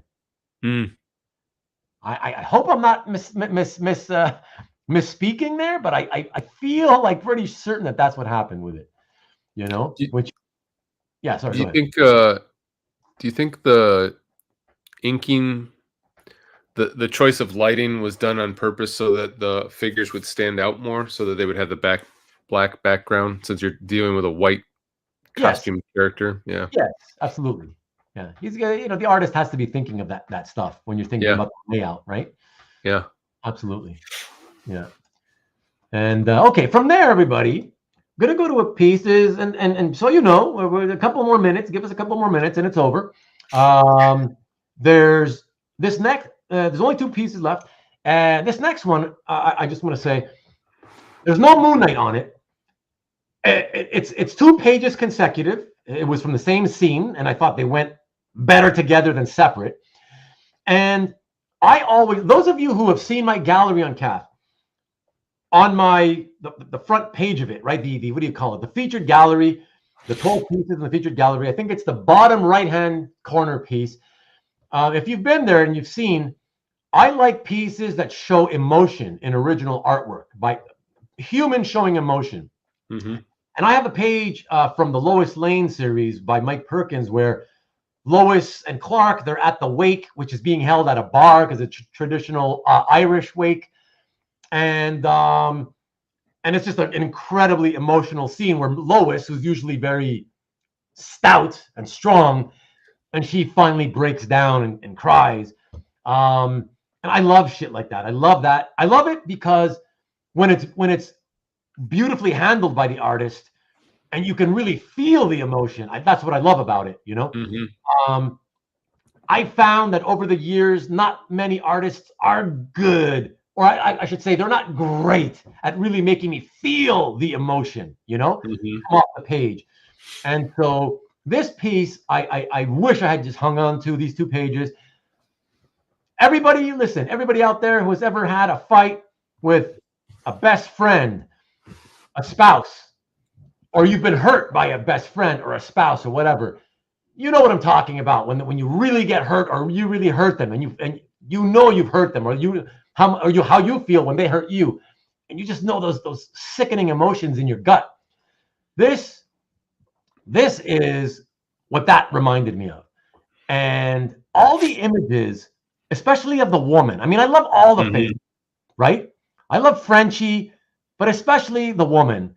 I love all those. I'm just like, wow, I'm going from face to face, whatever, and her with her tears, and you know, it's just wow. I don't know. I know a lot of people. This is not the kind of content, you know, collectors go for. I get it. I'm not expecting you to say, yeah, I love it too, whatever. I just want to express that I love this kind of stuff. That's the kind of stuff I always enjoyed. And I might as well show the color version, since I did a version of that as well. Yeah, no, obviously the woman's panels are driving the story more so than anything. Yeah, absolutely. I mean, you know, again, if you're a superhero fan, you're not buying this. Obviously, you're not going to be buying this, you know, because you don't see the hero here. This is all about the art, the emotion, and the expert rendition of that emotion, bringing it to life by the artist, you know? Yeah, if you like the storytelling that the artist does, then this is a good page. Yes. If you're looking for the superhero, obviously it's lacking that. But if you're looking for the storytelling of the artist, this is a great example. Yes, exactly. So there you go. So we got one last piece, everybody. And for that, we go to one more. Here we go. Heart, got to get that up. Emotional page. Reminds me of several romance comics I've read. Yeah, there you go. I love strong emotion depicted, if it's beautifully depicted in comic books. I love that. I should have kept this and again collected like a subset of emotion shown well on in comics. That would have been fun, you know. It'd be an interesting collection. Yeah. Sad romance. There we go. And yeah, the last piece, everyone, is this one, another splash. And yeah, I mean, that's like a wow page. Even again, this is one of those where you're like, yeah, Moon Knight's not on it, but wow. Come on, man. Like, that is just stunning work, man. On both faces. Both faces. Yeah. Yeah, both faces. Obviously, you get drawn to the villain, but both faces have so much work in them. Yeah.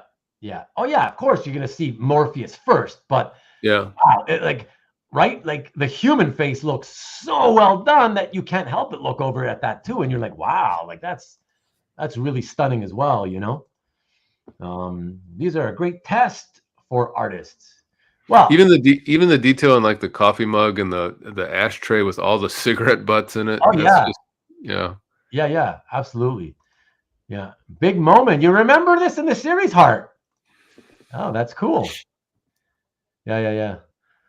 No, gorgeous. Absolutely gorgeous.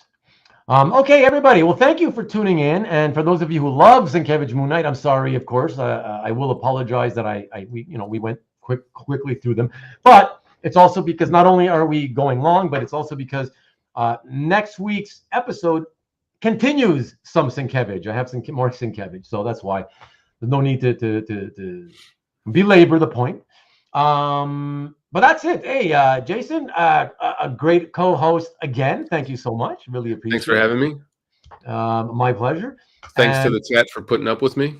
Thanks to the chat, as always. Those of you who stuck around as long as you have, because, of course, as always, we know it's hard to stick around for as long as we all do. But really appreciate it. Thank you, CJ, and thank you, as always, for everything. I will catch you, I guess, next time on IG before we see you here again. Have fun at the wedding, CJ. Yeah, have a great time at the wedding. I'm sure you'll cry. Be a good daddy. And thank you, Nick. Appreciate the rallying the likes. Really appreciate it. Thank you to everybody who did click the like. That's very appreciated as well.